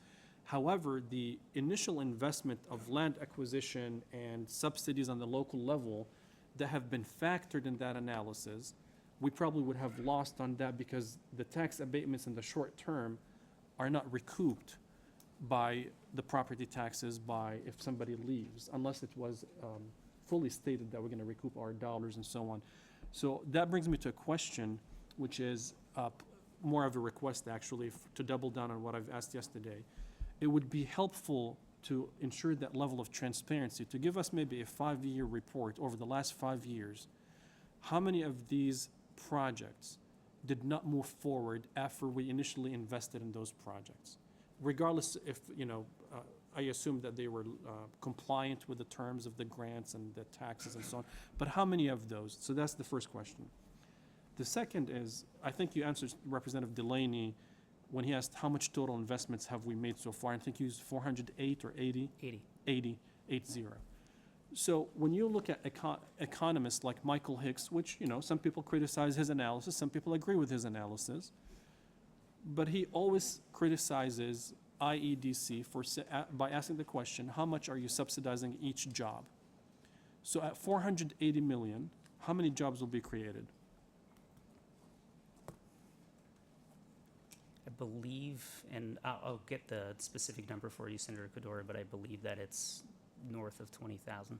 20,000, which roughly speaking probably adds up to almost 500 million, 20,000 jobs, $25,000 subsidy so far as of today, which to me is not high because initially certain projects he reported that they were subsidized at the $150,000 to $200,000.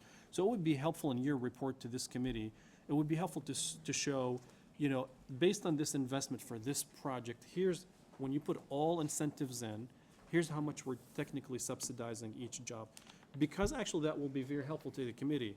If you're subsidizing a $70,000 job, $80,000 job by giving 10, 20, 30,000, that's one thing. But if you're subsidizing a job that pays 70 by giving $300,000 in incentives, I understand it's a cost benefit analysis over 10, 15, 20, 30 years, but absent that report of who stayed and who left, it becomes difficult. I'll conclude by sharing with you, when I was at the city of Indianapolis, the city engaged with IEDC in retaining a company here in Indianapolis. Under that time it was Governor Pence, and basically that company got merged with a global company and they changed names. So they came back and they said the previous incentives no longer apply because now we're a new entity and we want to renegotiate staying in the city of Indianapolis or leaving.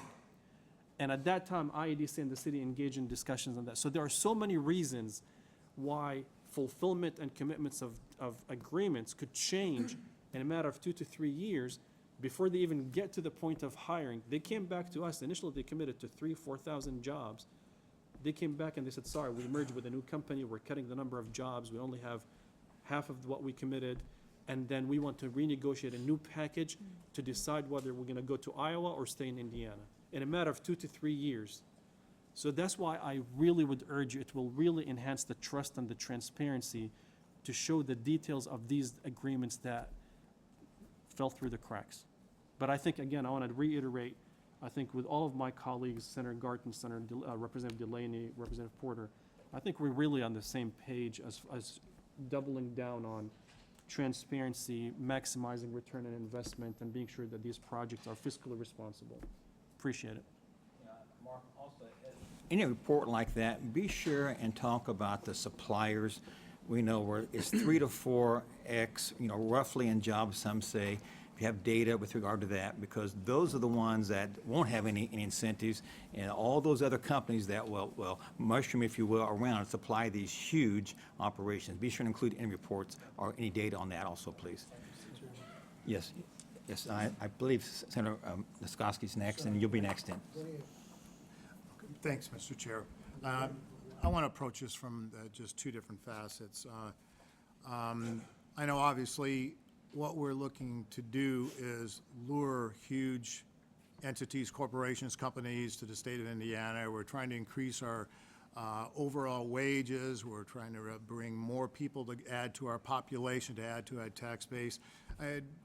Even though I know they're together, I want to try to do my best today to focus on, right now we're talking about the augmentation of $101 million that we were provided, or the IEDC, provided the opportunity for the budget community to review and agree that of legislation that was already passed, and trying to see what the economic return on that. What I'm trying to say is that with the local incentives, those do come into play, but it is not truly in regard to the pertinent question that we're facing today. I also realized from serving in local government that, and that was many years ago, in today's vying for communities or bringing new corporation to their local communities, they don't get a lot of choosing. They vie to create the best deal, but the local incentives by far, in most cases, are things that are agreed to.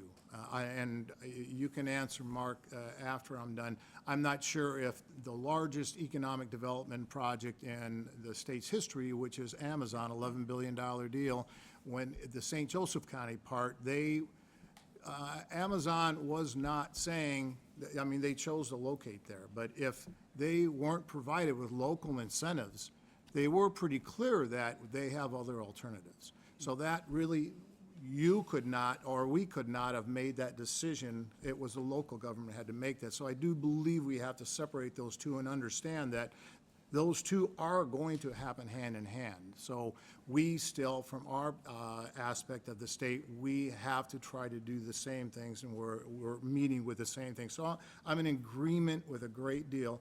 I want to see further transparency. I think it's very, very important, and I would like to see how some of these other agreements are happening throughout the state. I think it's going to be very, very helpful in the return. So the biggest thing is, I do ask for the transparency. I'd like to know how some of these augmented funds, one question, I guess, too. So the dollars, as Senator Gardner said, the dollars of hopefully the increased value, so the profit that we gain go back to the general fund, but is there any thought with that funding mechanism? I know it can be used for a wide range of things like Medicaid and everything, but still, you're gonna want to probably, if we're fortunate enough to have greater investment within our state, more $5 billion investments, these augmented funds that are being returned, is there any consideration where some of those funds are the funds used again to come back for further augmentation, so we do not have to go further into the general fund the next time we come back? Yes, Senator Needs-Gassey, that's a great point, great question. And really what our vision was for this land acquisition effort was that through the investment in property acquisition, we're able to meet the needs of the companies that we are working with, increase the value proposition of Indiana because we are able to deliver property with the requisite infrastructure that they need on an expedited timeline, which they're willing to pay for. Again, going back to the primary example so far is with Eli Lilly. We were able to more than return the investment that we made within the property. With the fund that was created for this purpose is that it would go back to the general fund, but ultimately, if the IEDC needed it, to be made available to us for additional efforts and supportive projects. So we really wanted this to deliver value to the state overall, and to allow us to have a revolving fund that would ultimately be as sustainable as possible. Some of the issue, and really I'd say the driving point behind this conversation today is a matter of cash flow. The timing of working with companies when they are ready to close, and the needs that are required to be able to support their investment within the site are just, it's a matter of timing. Thank you, Mr. Chairman. A lot of questions I have been discussed robustly here today. But my question is, early on we had talked about acreage, and I know there were acreage that was sold up to $220,000 per acre. And I think Senator Representative Lane talked about average of $80,000. That's an average. So there are acres that are sold for a lot more than that. So just to make that perfectly clear, because I think we need to understand that transparency in regards to how much we're expending on those acreage of land in those said communities. So that's an average. So there's a lot more in it. And we talked about, Senator Gardner talked about payback. Don't know in regards to that payback or what, because I thought through the discussion, we talked about performance grants. And the performance grants are not paid back, but if you had to pay something back, were you talking about the land that was being paid back, the dollars for land or what? So right now, I'm trying to take this bowl of spaghetti and try to link everything together because everybody's all over the board right now. So could you enlighten me on that? Yeah, Representative Porto, great question, and it does get a little bit complicated because a lot of our deals are structured not just as the use of one tool or another. They are often packaged together to be able to best tailor the state's commitment to meet the needs of the business, to make Indiana competitive and ultimately secure that investment. So to your question about with land and cash performance, land, yes, does have a direct repayment because we sell the property to the company. With cash performance grants, while it's a grant, it's a product of the overall new tax revenue to the state of Indiana is how we measure what we are willing to commit to the company. So over the term of the agreement, our expectation is based off of that performance. The state of Indiana is going to realize more than what it puts in the form of sales tax and withholdings tax from the company's operations. Thank you. Early on, I think it was said about those dollars being paid back or the debt service. I know we started about item number 27, but I think we probably touched on 27 through 30 thus far. So I'm going to jump back. I'm going to jump to item number 30 in regards to the 50 million. And my question about that, because I think it was touched on earlier, Mark. So I just want to put that part to rest. Can you confirm that the debt service reserve is really in regards of the 50 million? Is that a pledge, or is that capital invest, or what? I'm really, and I think Senator Garten talked about if those dollars are not expended, do they go back to the general fund, or do IEDC keep it? And I think it was said that it goes back to the general fund. Is that correct? I just want to make that perfectly clear. I didn't want that to get messed up in the whole conversation. Could you confirm or deny? So I would have to defer to the specific mechanics to our partners at IFA, as they have been working with the area utilities on the financing structure for this water project. But it's my understanding that if the funds are not used, they would be returned to the general fund, but I would have to confirm. Okay, we've turned to the general fund. Okay, also, Mr. Chairman, thank you very much. My other question is, as we indicated on numerous occasions, there are other projects also that you said are in the pipeline, and the viability are not. So I guess that's where these private conversations may happen with those individuals who accept those private conversations. But my question is also in regards to the acreage of land. We're losing prime farmland, okay, from my perspective. With that prime farmland being taken away, which is also tax dollars from Farm Bureau and their consortium to local governments, how are local governments, schools, and local governments going to recoup those said dollars that are being taken off the tax rolls? So that's another great question, Representative Porter, and use the Eli Lilly investment in Boone County as an example.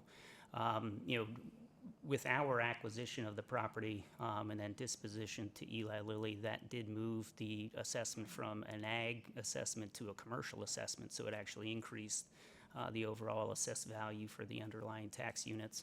And then with the use of the IDD tool, of any of the new incremental revenue that's generated from the project, 12% of the local revenue is distributed directly to the community, both the city and the school district. So they are receiving a direct benefit from the company's investment that if TIF would have been used, it would have been 100% captured by TIF. But in this instance, we're able to deliver what we anticipate to be millions of dollars a year to the city and the school district. Yeah, okay, and because my concern is about that, and other than probably the state budget, the biggest conversation is gonna be about property taxes, all right? And particularly with those seniors, so that's my concern in regards to those dollars. If that 12% gets back to that community, and what happens to those on fixed incomes in those said communities, and those are pretty mature communities that we're going into. So I think as we continue this conversation along this board or wherever the state budget agency or in the Indiana General Assembly is, you know, the other 1,000-pound gorilla in the room is property taxes and what we're going to do with that, and how these projects do impact local government, schools, et cetera, health, and things like that. Thank you, Mr. Chairman. Senator Garden. Thank you, Mr. Chair. So just a couple comments, Representative Porter, in response to some of yours. Is that your shocked face? No, I'm not shocked, nothing from you. My understanding is that there would be an auto reversion back to the general fund on the $50 million at the end of the. I wanted to confirm that, Senator. At the end of the fiscal year. I want to make sure it's perfectly clear. No, I absolutely. didn't want to get mixed up in the. No, I know. There's a lot of overlap in these conversations. I know we jumped ahead to 30 right now. We're not, I don't think we passed 27 you yet. jumped ahead to 30 when you start talking about reversions.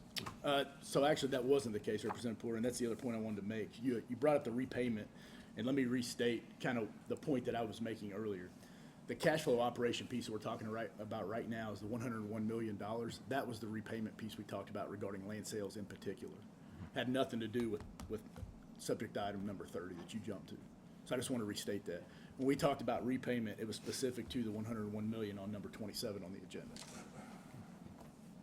Specifically due to land sales. Is that correct, Mark? You say yes. With land sales, He's your friend. we will realize more than 101 million, yes. Thank you. Further questions? Representative Delaney? I think we may be missing a pretty important point here. Your incentives are not strictly for hiring people and paying them a certain amount. You have another category for incentives, do you not? We have a number of different incentives Well, one of- tailored to capital investment, Okay. hiring, training, among others. Theoretically, somebody builds a $100 million building and has no employees, they're still going to get an incentive because of the capital investment. Typically, if there are, again, we conduct a cost-benefit return analysis, and Senator Kudor, I mean, your points are very well taken, but when looking at the incentives that the state is committing to projects, we only look at what new state revenues are, because we want to make sure that the state, as a result of its investment, is going to realize, at minimum, enough revenue over the term of the project to be able to cover that, but we shoot for, again, 6 to 8% in excess of that. The state get revenue off the capital investment. And that's where, part of it would be from the sales tax on the construction materials that are purchased for the project. So that's on capital investment where the state would realize positive growth. The other would be from the wages paid to the construction workers that are building the facility.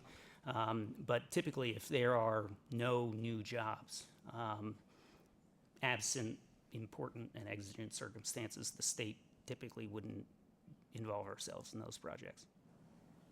Well, I don't want to fight the history, but I can name places where we, quote, preserved jobs and gave enormous incentives, knowing that there wouldn't be any new jobs. So let's be careful, but let's get back onto the topic here.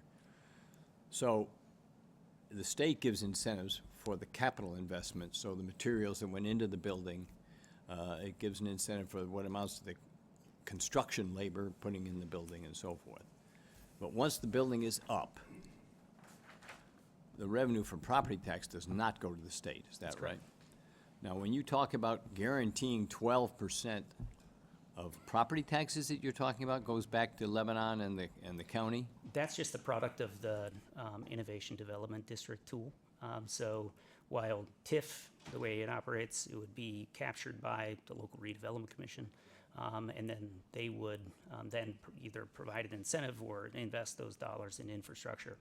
With IDD, the captured property tax revenues do go to the IEDC, but we work very closely with the local community on what an incentive for the project would be, and then ultimately would work with them on how they would like to invest the excess property tax revenue that's generated within their community.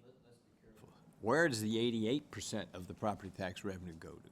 A portion of it, again, in coordination and consultation with the local unit, would be, potentially rebated back to the company. Rebated to the company? Yes. Okay. And then the balance of that would be available to, in this, by way of example, the city of Lebanon, to be able to use on other investments, whether it be infrastructure, whether it be for, other improvement projects within the city. Let's not confuse this. Lebanon gets 12%. Lebanon and the county, whoever, gets 12%. 88% goes to the state. That's property tax, right? It is held in a local IDD account that the IEDC is responsible for. And of that 88%, about 50%, by way of example, would go rebated back to the company. And then the remaining 50% of that 88 would be available to the community for projects that they believe to be important for their growth. The city, instead of getting, the city and county locals, instead of getting 100% of the property tax, they get 12% guaranteed, okay? Then, in reality, the property tax is only half the stated amount because you're gonna rebate half, okay? So now we're down to 38%. That 38% must be spent in the local community by the state, is that the deal? We would look for direction from the community where But the you IEDC is control the money. The money is held in an account at the IEDC, but we fully understand that this is local revenue. So we would defer to them on what is best for their community. Any idea this, I'll end on this because this strikes me as critical to this whole analysis here. We spent yesterday part of it at the crane operation, and what is clear to me is there's been a dramatic change in this society between the capital costs. I saw equipment, one piece of equipment is worth millions of dollars. This room is filled with equipment that's cost millions of dollars, and the buildings cost some money. And the number of workers, although they're very well paid and we're glad to have them, is not high. Have we adjusted? It's small. Have we adjusted for this reality that the proportionality, the relationship between the amount going into buildings and tools and equipment is much higher than it used to be compared to the wages? Have we caught on to this? Are we reacting to this shift? So that's another great point, and why when evaluating and hearing what the market was telling us to inform how do we refine Indiana's economic development strategy, the intensity of capital investment is part of what drove the conversation around the need for tools like the deal closing fund cash performance grants, because companies do take significant risk at the outset of their operation in expending tens of millions, if not billions of dollars in new operations and equipment. So we try and tailor our offer based off of what the risk profile is for the company and what their needs are. But ultimately, we do on every project ensure that the state is going to receive a return on its investment, a positive return on its investment. And some of that is, we may have to lean in to a project that does involve significant automated operations, but we then realize 4 or 5 or more suppliers locating around that facility that are more labor intensive. Thank you. I have 2 technical questions. Mark, first, if I know that you said there's a level of coordination with the locals, yet there's separation as far as it comes to the incentive packages. If the General Assembly, there were talks a couple of weeks ago by some elected officials in the General Assembly that potentially next session, the General Assembly may eliminate the business personal property taxes. How does that impact your modeling and your forecasting of return on investment when you have these highly automated areas or $5 billion worth of capital investments? How does that impact the forecast of the return on investment? So you raise a really important question and issue that we actually have to explain to companies and their consultants very frequently. Is New York, California, other places may say we'll give you $10 billion in incentives, but that's a product of the fact that their taxes are so much higher than ours. So our number is lower, but you're paying less in taxes overall at the end of the day. So in terms of the model, if one tax revenue stream is taken out, that would just impact the total amount of the dollar number that we would provide to a company using the same return metrics as we would before. But we'd say you'd be paying business personal property somewhere else. You don't have to pay it here, so that's guaranteed tax savings compared to any other So location. it will definitely can revise your model for prospective projects, but for existing projects, it will impact them negatively if the law passes without a specific date set in the legislation to say, here's the marker, the timeline marker of when that law applies. But I was curious about that because I know that's a discussion that is happening at the General Assembly level. Yeah, so I'll, I guess, respond in two parts. One is our traditional tool set, and then the other would be within the IDD tool. With our traditional tool set, again, we only look at state revenues there. And if there are, say, reductions in the income tax, the edge tax credit is based off of the actual incremental withholdings and a percentage of that. So if the income tax rate goes down, the overall number on what goes out in terms of an edge credit will be reduced on a pro rata basis.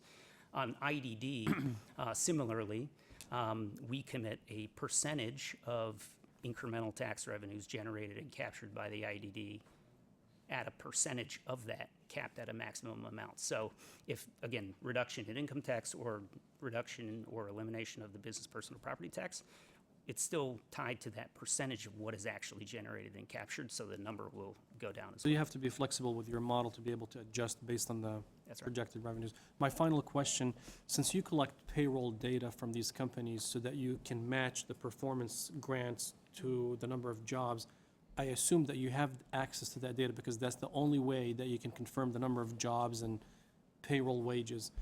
Do you currently have a report that you can share with the committee, whether monthly, quarterly, annually, that said, for the last 5 years, the still active projects, here's on a single page, here's the 2030 projects. On one column, here's what they committed, 10,000 jobs, $50,000 average job.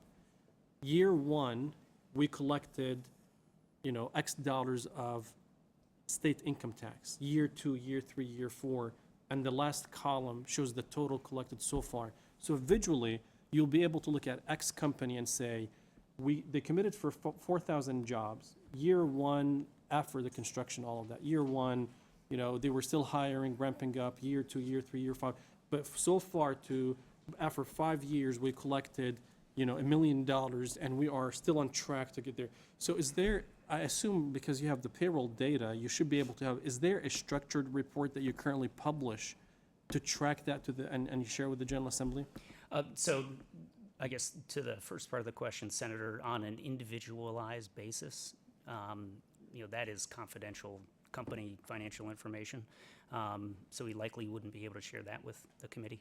And I know that we have had discussions in the past about our EICR, which covers a portion of what you're asking for. We can work on getting you some of that additional information and share that with the committee in an aggregate amount. Yeah, aggregate amount might be helpful. I don't want to be too picky, but I think, again, you would appreciate the healthy tension between some members in this committee, including myself and IEDC, and the healthy tension comes from having different roles and responsibilities to play. We're entrusted with protecting the taxpayers. You are entrusted with making investments.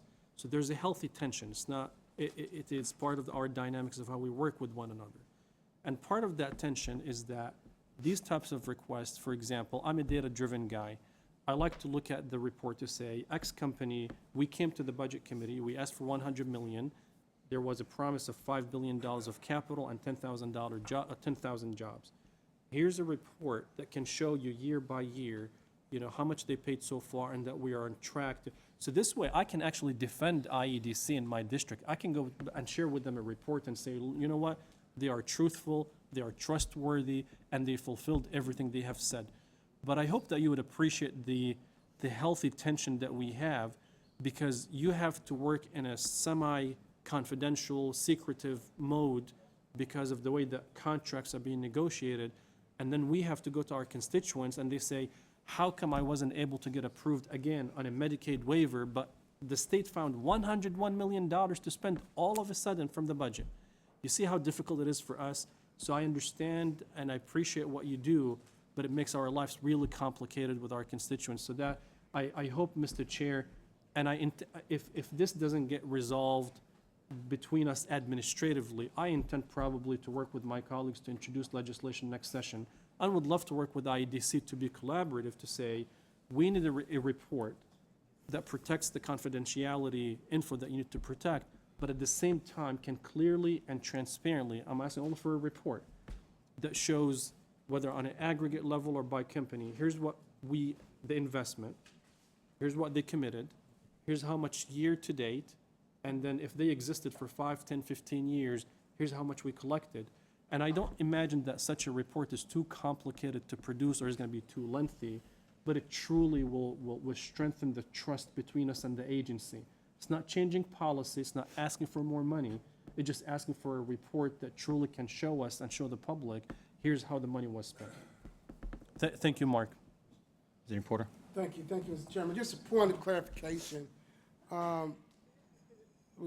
With the people of this committee and Senator Garden, what I was saying, because I heard what you said, I had to step back and figure out what you thought you heard me say, was that in regards to the $150 million, in regards to the land, that those dollars are to be paid back. What we're talking about in regards to 101, those dollars are not paid back. So, I mean, that's a separate appropriation. So I wasn't saying what you thought I said. What I was saying was that in regards to those dollars being paid back, where the dollars, the $150 million for land that should be paid back or could be paid back in regards to the what we're doing here today. And I'll leave it at that. I just want to make a point of clarification because I didn't want people to misconstrue what I was saying. Thank you. Other questions? Mark, please. Number 28, please. Thank you, Mr. Chairman. The IEDC's second request that we're presenting for your review is an ask for $36 million for property acquisition deposits and option payments for approximately 1,850 acres of land in Boone County to support at least 3 projects within the LEAP district. The IEDC is in advanced stages of negotiations with these projects that could lead to billions of dollars in additional capital investment occurring in LEAP with new operations within the biopharmaceutical, manufacturing, advanced computing, and information technology sectors. The land that will be acquired will be sold to the subject companies with proceeds of the land sales being returned to the general fund. And one point I do want to stress is that all of the subject property is currently under contract, and none of the proposed uses involve gaining control of additional land within Boone County.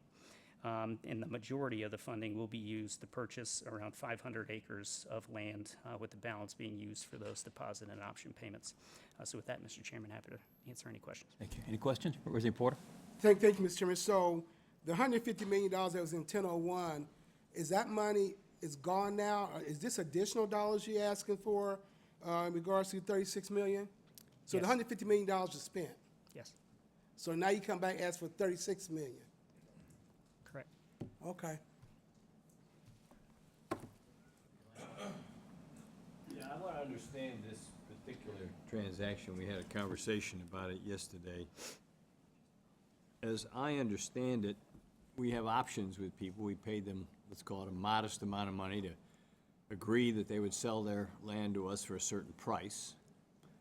And if I understand what's going on with this particular request, some of those options are running out. So you agreed to buy it for X dollars by a certain date. Those dates are coming close, is that right? So some of them are set to expire, others have called their option, and then others, we are extending the option. But there's some where they're not agreeing to extend the option. They're saying you agreed to pay me X dollars by September, October, whatever the date was, and they're telling you if you don't pay it, the deal is off. Is that right? That could be a possibility, yes. And some of that property, the reason why we don't want to let the option expire, if they are not wanting to extend it, would be that we would then have to renegotiate the pricing because of the activity that's been occurring in the area. The state would likely, if we wanted to have the sites and parcels available for the companies interested in investing in LEAP, have to pay a significant amount more. Well, let's be less pleasant about it. So if I have an option, let's make up a number, you agreed to pay me $50,000 by October 1st. The state doesn't do it because we don't need it right now. We don't have the money right now. I'll say thank you, that option's over, and the price just went from 50 to 100. So if my land is critical to the project, you better either buy it now at the agreed on price, or you better be ready to pay more because of the other prices you've been paying. This is not a pleasant situation for you, is it? I wouldn't say that it's unpleasant. It's just a factor of the world that we're working in. Well, you've driven up your own prices, haven't you? It's that simple. We have driven up land prices throughout Right. Boone County and central Indiana, yes. And you've driven up the prices on land on which you hold an option, and if you don't exercise the option, you'll either have to give up that land, which may be in a critical location, or you have to pay more. Those are your choices, right? Yep. So we're being compelled to invest more money to protect the investment we've already made. Seems to be the obvious logical conclusion of this. So we're investing dollars to ensure that we are able to realize investments from companies that would like to locate there. And with the sites that they have identified as their preferred location, closing on these properties would be necessary. You mentioned, I think, 3 different deals in this request number 28. None of those are finalized, signed, sealed, and delivered, is that right? No, they are not, but we are very confident in our ability to secure those commitments. That confidence leads the person who holds this option, who gave you the option, to squeeze you. They wouldn't be aware of our conversations. They would be? They would not be aware of the conversations that we're having with companies.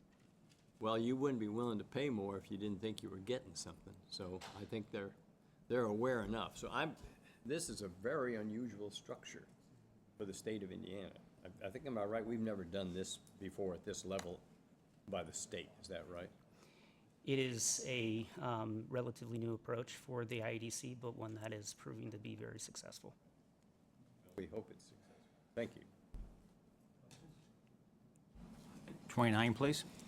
Thank you, Mr. Chairman. The next item on the agenda is a request for review of $15 million to complete infrastructure improvements within the LEAP district, including upgrades to County Road 300 and utility and infrastructure within the corridor, which will serve the city of Lebanon and the tenants of the LEAP district. While needed to serve the entire district, this is required to support Eli Lilly's nearly $10 billion investment in establishing new operations within 600 acres of land that they currently own and which is under construction. We appreciate your consideration of this request, and I'm happy to answer any questions on this item. Thank you. Any questions? Item number 30 then, please. So the IEDC lastly requests a review of a $50 million allocation from the deal closing fund, which will be directed to the Indiana Finance Authority and used to secure bond financing to deliver 25 million gallons of water per day to the city of Lebanon. The water supply is needed to support additional investments within LEAP, but also to provide water capacity to the city of Lebanon utilities for existing customers and to enable future growth in the coming years. The initial Eli Lilly commitment and related water demands maximize local utilities capacity, meaning that a new supply of water was going to be required to enable Lebanon to continue to grow. With the most recent commitment from Lilly to increase their footprint on their 600-acre property with another $5.9 billion in new operations, underscored the need to deliver this increase of capacity to the area. IFA, who has been the primary lead agency in this effort, has worked with utilities within central Indiana to ensure this resource is available to sustain the community's continued growth. The funds will be used to provide debt service coverage during the first 5 years of the project. And furthermore, it's my understanding that the long-term cost of the investment will not impact existing ratepayers. Rather, it will be limited to new tenants of LEAP and new users added to the Lebanon water utility system. If you have any specific questions about the project, I'll have to defer to Jim McGough and IFA, but I'm otherwise happy to answer any questions that you have. Thank you. Any questions? Representative Delaney? I have some questions for Mr. Waskey before I get to Mr. Vaughn. I want to make sure we understand this transaction. So what I've heard is that the Lilly proposal, especially as it was doubled down, thank God, meant that the city of Lebanon had no more reserves and meant that Lebanon, in effect, had to freeze new development because they couldn't promise water. Is that fair? I can't say whether they had to freeze development or not, but they would need additional water, yes. Well, I saw the business people on TV saying I can't build X or Y because the city's out of water. So anyway, this fund here will help make it possible for Lebanon to get more water from Citizens Energy. Is that right? I believe it's Citizens, yes. Okay. And Citizens Energy, I love this story, was created by President Benjamin Harrison. I'm not misspeaking. And you just noted, that the people of Marion County cannot incur any cost to serve this water into Boone County. Is that right? Correct. Our ratepayers cannot pay a penny more. Okay. Is there such a guarantee to the ratepayers in Boone County or the other counties? Yes, there will be. There will be. Yes. Okay, that's good. Thank you. I'm glad you're here, Jim. All right. So the ratepayers will not have to pay, the non-LEAP ratepayers will not be affected by this. Okay. Now, if this works, the Lilly project will be taken care of, the growth of Lebanon will be taken care of, but this does not provide funding for what I've been calling phase 2, which is any other projects besides those that are already close to closing. Is that right? So this will support growth beyond just Eli Lilly and the city's growth as well. How about for these provides some mega, excess how about for capacity. these mega water users? We've heard numbers 50 million, 100 million gallons a day. Will it be adequate for them? So that will depend on who ultimately selects this area for their investment. I take that as a no, okay. It seems to me that you can't make that guarantee to some giant user, okay. Now, on the merits of this, now I'll turn to my cousin. I have an uncle named Jim McGough, so I always glad to see this, Jim. All we're doing here is setting aside $50 million to secure the bonds that will be needed for Citizens Energy. Is that right? It will actually be used to pay debt service in the early years because the users of the water in the LEAP district they're not developed, they're not built out, and they're not using it. These funds will be used to pay the early years debt service, and then somewhere in between year 3 and 5, water users will come online, and their utility rates will support the debt service into the future. And will it pay us back on the debt service we paid in those first few years? The agreement that it stands right now is the 50 million would be used to the extent it's needed.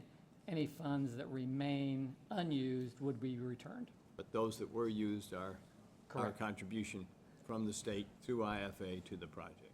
Correct. Okay, and that's for the first few years when there's really no revenue. There's just cost of building out facilities and so forth. Yes, sir. Okay, thank you. Thank you. Oh, I'm sorry, Senator Garten. Mr. Chair, I appreciate it.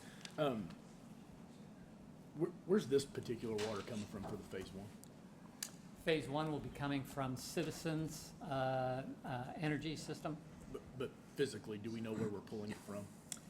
They have multiple well fields and multiple treatment plants that they are currently engineering to figure out where the optimum way to draw water to deliver to the Lebanon area. And then, do we have a sense for how many total phases we're looking at? I know we're talking about phase one today, but in terms of total scope, any idea? From the IFA's perspective and our conversations with Boone County, this will satisfy Boone County's needs as well as the LEAP District's need for the next 15 to 20 years. From a utility planning standpoint, pretty standard for any utility in the state not to be looking beyond that point, especially as development lands all over the state. We, the IFA, are routinely in discussions with communities that are looking at economic development impacts and helping them plan for their water needs, and those are usually the windows that we're operating in. So it's not unusual to be not considering beyond 15 years at this point in time. You have to see the dust settle, what actually develops and lands there, and then the North Central Water Study will help inform if there is a need for additional water resources. Thank you, Jim. Thank you, Mr. Chair. Thank you. Other questions? Thank you for the presentation. Next, we have review items, and I believe the first one is Family and Social Service Administration. May come forward, please, present.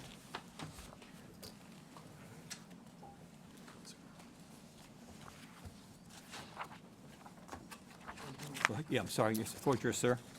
Well, thank you, Mr. Chairman, members of the committee. I'm Doug Hunsinger. I serve as the Executive Director for Drug Prevention, Treatment, and Enforcement, and also Chairman of the Indiana Commission to Combat Substance Use Disorder. We're presenting our $46 million plan to utilize 35% abatement share of the national opioid settlement as appropriated to the Family and Social Services Administration, in which all expenditures from this fund must meet the requirements set forth in the settlement. Into developing the plan, much like we did with the first one, we engaged stakeholders, our local elected officials, provided input, and we also spoke to many of our providers. We performed a gap analysis and looked at existing funding streams and analyzed possible funding cliffs within our current programs. One highlight is the matching program, which we did in the first plan. We plan to continue that in the second plan with a focus on supporting evidence-based prevention efforts, expanding recovery for capital residents, or expansion and capital for recovery residences and transportation initiatives. This plan in front of you encompasses all of our highest priority areas, and it represents a collaboration from not just our partners across the state, but also all of our state agencies. Our goal in developing the plan is always to maximize these funds, not to recreate the wheel, and with also an eye on sustainability. I believe that our efforts are beginning to bear fruit. Just this summer, the CDC announced that the state saw an 18% overdose, a decrease in overdose death rates, which is the second highest decrease in the nation. So we still have much more work to do, but we are beginning to see progress. So again, thank you for allowing me to present the plan, and I'd be happy to take any questions. Thank you. Any questions? Thanks for your presentation. Thank you. We have Department of Education. Come forward, please. And I believe the first one is Mark Newman. Mark Newman. Go ahead, yeah.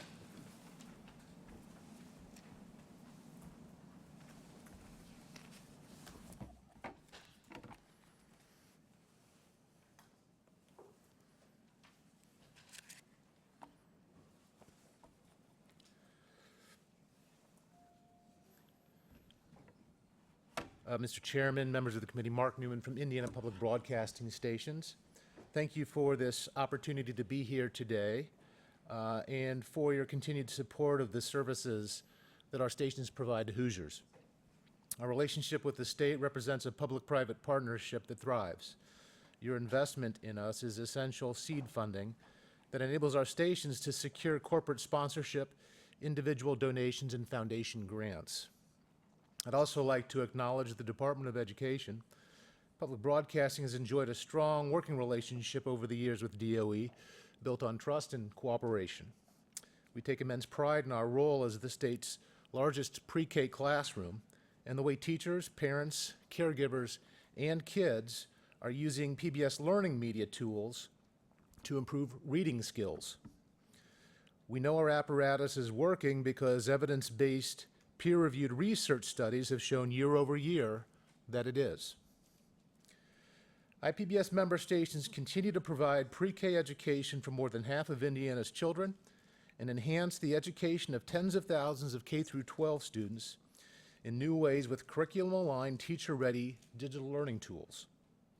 In 2024, a new civics collection of assets was added, and now many of our tools are available in both Spanish and English.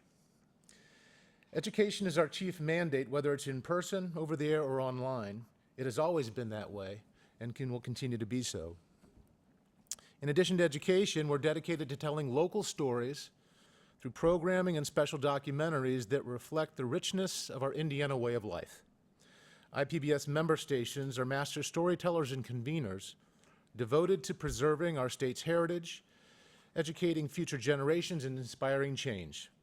In 2024, WNIN in Evansville, for example, worked with Riley Children's Foundation to produce a documentary entitled Racing to Respond that shares the story of two Indiana families who lost children to suicide and how their town banded together to battle the youth mental health crisis.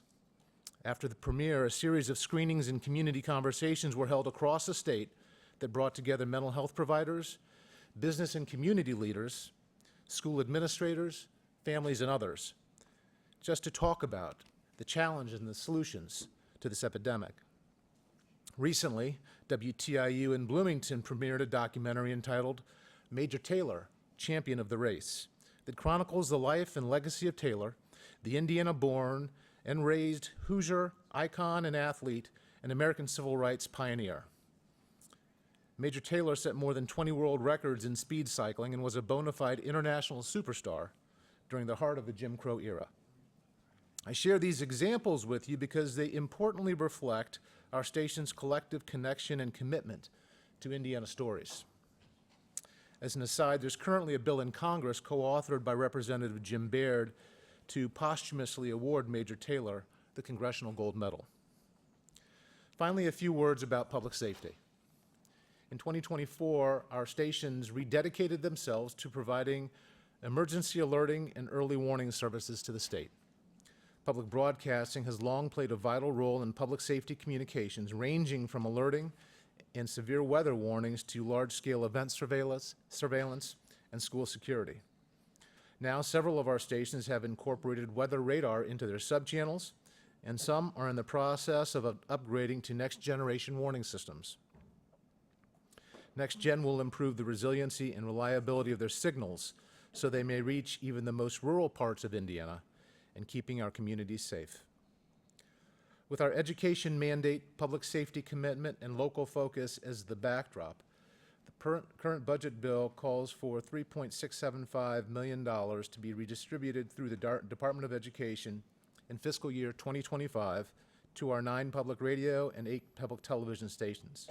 Consistent with the bill's language, 1/7 of the total, or $525,000, is to be distributed equally to our member radio stations.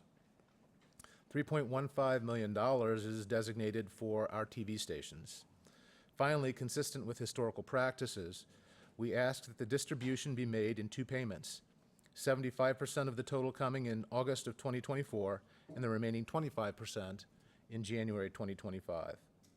The committee members should have a letter from me detailing the proposed allocation for each station and the distribution timeline. Again, on behalf of our 17 stations, I want to thank you, the General Assembly, and the Department of Education for your partnership. We value our longstanding relationship immensely, and I will be happy to take any questions. Any questions? Thank you for your presentation. Thank you. Next, I think we have Flora Jones. Ma'am, the floor is yours. Good morning, Mr. Chairman and committee members. My name is actually Nicole Thompson. I serve as the Deputy Chief of Operations with the Department of Education. Unfortunately, Mrs. Jones, who is the Director of our Student Pathways and Opportunities Department, had a family emergency, so I've been asked to stand in and present on her behalf. Excuse me, I'm sorry. That's okay. Thank you for allowing me to speak. As required by Indiana Code 2030-8-8, in front of you, you'll find DOE's Alternative Education Executive Summary Report. DOE's alternative education programming supports the well-being of Indiana's non-traditional students in grades 6 through 12, through academics, as well as related wraparound services when necessary. Qualifications for schools, programs, and students participating in Indiana's alternative education program are outlined in the code and further explained in the report. During the 2023-24 school year, there were 217 active alternative education programs serving 20,335 students. Today, we are requesting approval for 2 additional districts' alternative education programs from the 23-24 school year that have received provisional approval by the Office of Student Pathways and Opportunities, and 6 additional districts' alternative education programs that will begin in the 24-25 school year. IDOE's Office of Student Pathways and Opportunities actively works alongside the alternative education programs, which serve our state's most vulnerable students, to deliver key technical assistance and academic support. We greatly appreciate your time and consideration for the approval of these programs, and I would be happy to attempt to answer any questions. Thank you. Any questions? Hearing none, thank you for your presentation. Well, we're at that time now to look at potentially adopting the agenda.